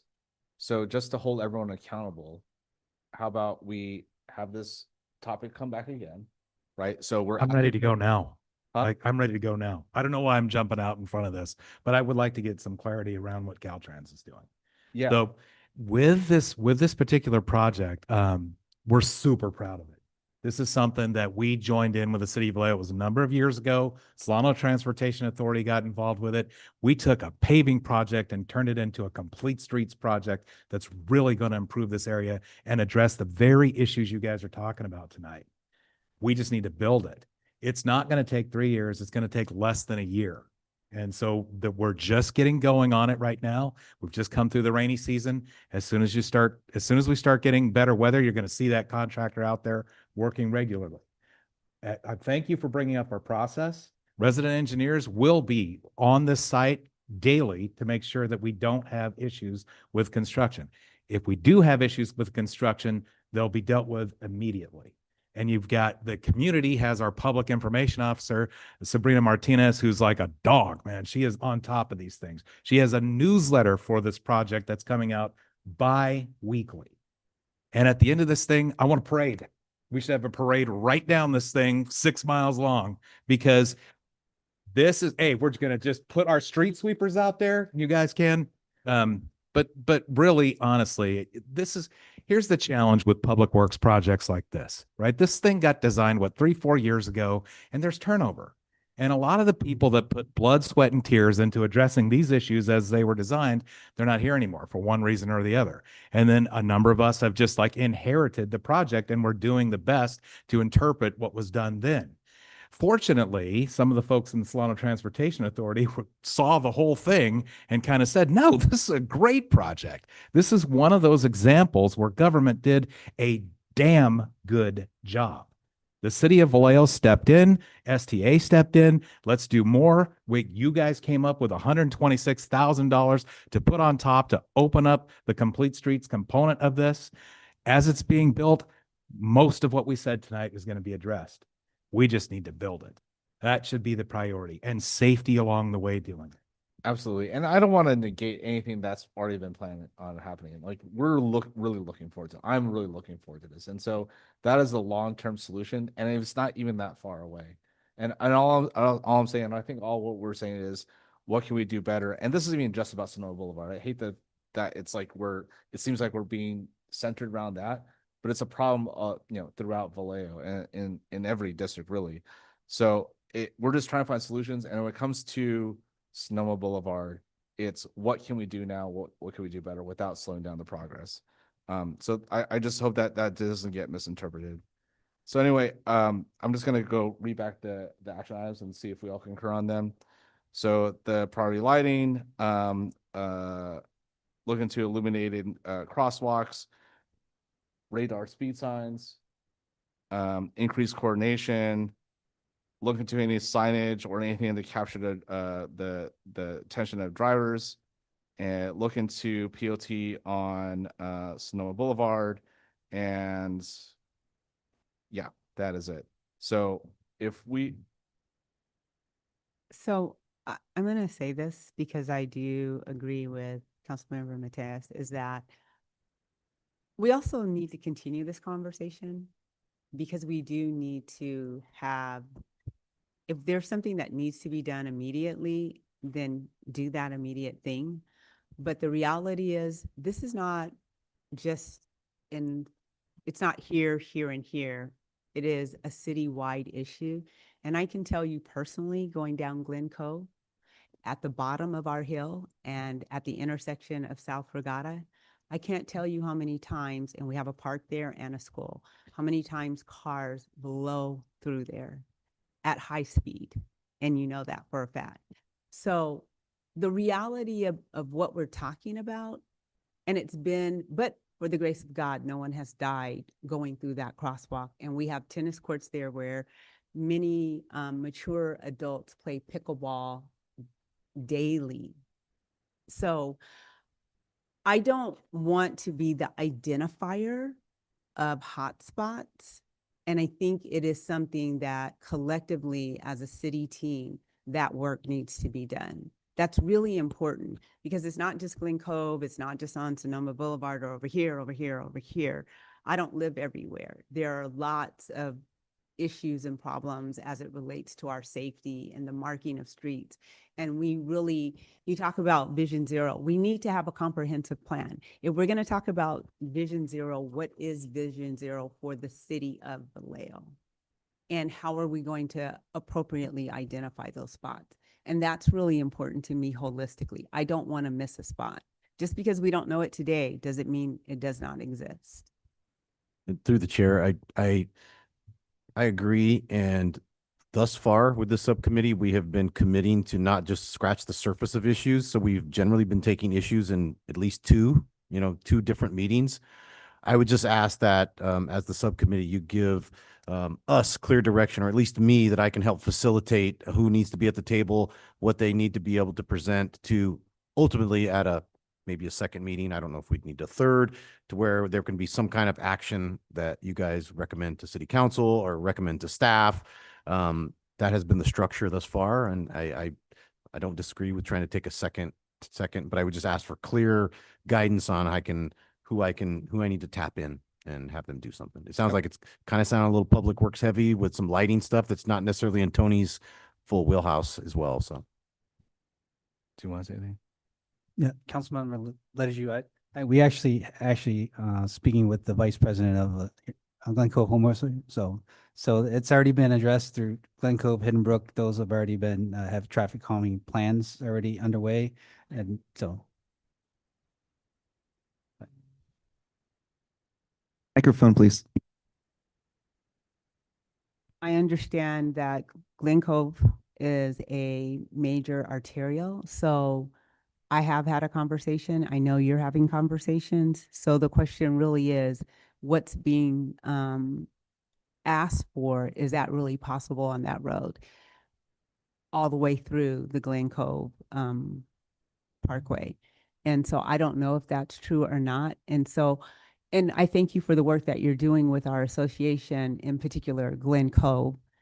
But if I go even further in District 3, there are other issues. You have Columbus Parkway, and even Georgia that tees into or crosses over Columbus Parkway and Rollingwood and so forth and on, and Springs Road. So there's a lot of different places, and it depends on how active community is in terms of identifying those things.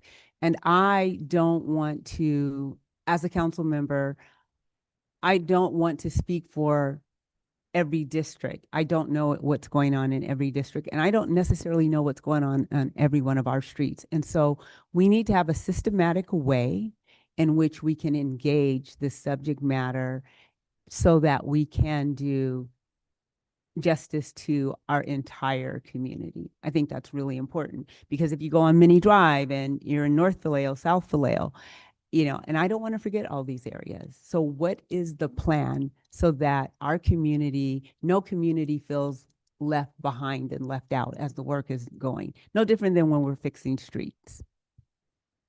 So let me try to encapsulate this as far as direction is concerned. So DC and I maybe bring back a list of hotspots that opens up the scope of like what is a hotspot. So beyond just maybe the numbers, I mean, you can also expand the time. So right now you gave us a map from January 24 to November 25. Maybe go back a little further and see like historically where those hotspots been. And I would also recommend engaging the respective council members in their districts and say like, or ask them, what are the hotspots that you've identified? Because those hotspots may not necessarily show up in the numbers, because there's a few that I know of that are problems, but not necessarily a lot of accidents happen there. So I think those are two ways to get us a more comprehensive list of hotspots. And does that sound like a good? That's what I was going to ask. The hotspot, are we talking about traffic accident hotspots? Or are we talking about in general traffic safety hotspots? But I think you kind of clarified. It's kind of a little bit of both. Yeah, Really? a little bit of both. I would Okay. say so. Yeah, just to get everything under the sun. Yeah. Right, it's a little bit of both. And just to add to that, with OTS grants, also where you have high fatalities and so forth and on, you can seek OTS grants to enhance lighting and different types of safety measures within the community. So I'm not sure if we've looked into that. I know that you have gotten some OTS grants, but OTS grants do provide that. And so I think we can do a deeper dive around these types of grants and write them in a way where we are speaking, especially in the hotspots, to prevent fatalities. Because that's what traffic safety is all about, really, that Vision Zero whole idea of reducing fatalities, zero fatalities, right? Maybe we can collaborate with CHP. They do a really great job on writing grants. Okay. Seems like we have consensus on direction. Okay. All right, I'd like to move on to the next item, number 8, future agenda items. Number 1, gun violence initiatives, and number 2, VPD, police reform. Did you have anything? Those are just in the hopper. Okay. If we want to redo traffic safety, we can do that, and then those can be to, subsequent meetings, and I do presume those might last a meeting or two or more. So, but those are a completely different team of stakeholders, so I don't want to try to mix the two if possible. Absolutely. And I think there's consensus here that we do want to see traffic safety come back to us again. Do we want to see it next month or 2 months from now? Like what are, because I want to be balanced as far as like when gun violence initiatives come back and police reform, I don't want that to be crowded out by anything else. So what's our schedule looking like right now for April, May?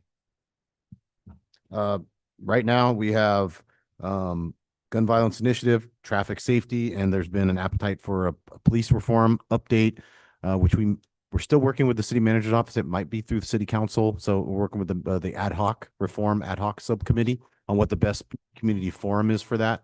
So those are kind of the next top 2, gun violence and traffic safety. So it's to your preference, what order you want to take them in. I like that, but So I'd say,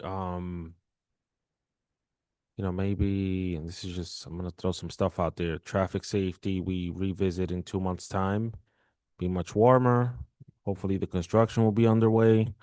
And then you guys are going to move forward on public works. We'll move forward on some of the requests that were made this evening in 2 months' time. And then similarly, we'll have an update on Vision Zero, because we'll be at that point in May. So we could get to dig in on all of these different pieces and see how they all fit together. For me, gun violence needs to come back. It would be great to talk about Vallejo Vision again and get into the weeds a little bit and understand what needs to happen to move that work forward, just to build on last year's progress. And then 2, I want abandoned vehicles back. I don't want to keep talking about this every month. I think, a few months ago, I had talked about the fact that I had done some research and I had seen some cities, have search or conduct search style investments into removing abandoned vehicles from their communities. So they hired some limited time help, put some funding behind it, and there was a very concerted effort to reduce those numbers. I really appreciate the work that the lieutenant and his team are doing to bring down our current load. And at the same time, I want to see that contract move forward. I want to figure out some creative way to deal with capacity in our tow yards. It could be even reaching out to Caltrans. I know they got some property here. I'm sorry. I'm just like throwing all the things on you. You're gonna solve all the problems. Just keep throwing it. Yeah, all the problems, you're gonna solve them. So I want us to get creative to really address the towing issue. And I want us to deal with the contract as soon as possible. And I want to substantially see a reduction in the number of abandoned vehicles across the city by the end of the year. I don't want us to keep talking about this, because that can then free up time on your team to go and do other things if we really get after it. And we may be able to again tap into Measure P to get some additional help in the door. And again, I don't want to minimize anything you're already doing, and the progress you've already made has been substantial. But how can we do more? Because this subcommittee and this council is committed to driving progress in that respect. So, And there's a significant conversation to be had of regarding abandoned vehicles. From a timeliness perspective, it's just a recommendation, open to however you guys want to do it. Looking in the meetings that I've been, in Captain Batista with our partners on Vallejo Vision, we are targeting April, May before school ends to have that program up and running and have actual candidates that we are working with. So from a timing perspective, we probably need to have a level set meeting with the city attorney's office, traffic, everybody. Where are we at? What do we need to do? What are our options? We could do that next meeting, and that's kind of timely. Just throwing it out there from order of operations, it might work out if we did it. Well, that kind of throws off your 2-month time frame. So if we did abandoned vehicles, gun violence, and then traffic safety as the next 3, I just throwing it out there. I don't know. Friendly amendment. So hear me out. Because I want to make sure we have space for GVI, which is important, or vision. So April is gun violence intervention, and then May is come back with traffic, and then also abandoned vehicles. And to your point, I just don't want like an update of what we're doing, but also let's float some creative ideas on how to address that. And then June would be police reform.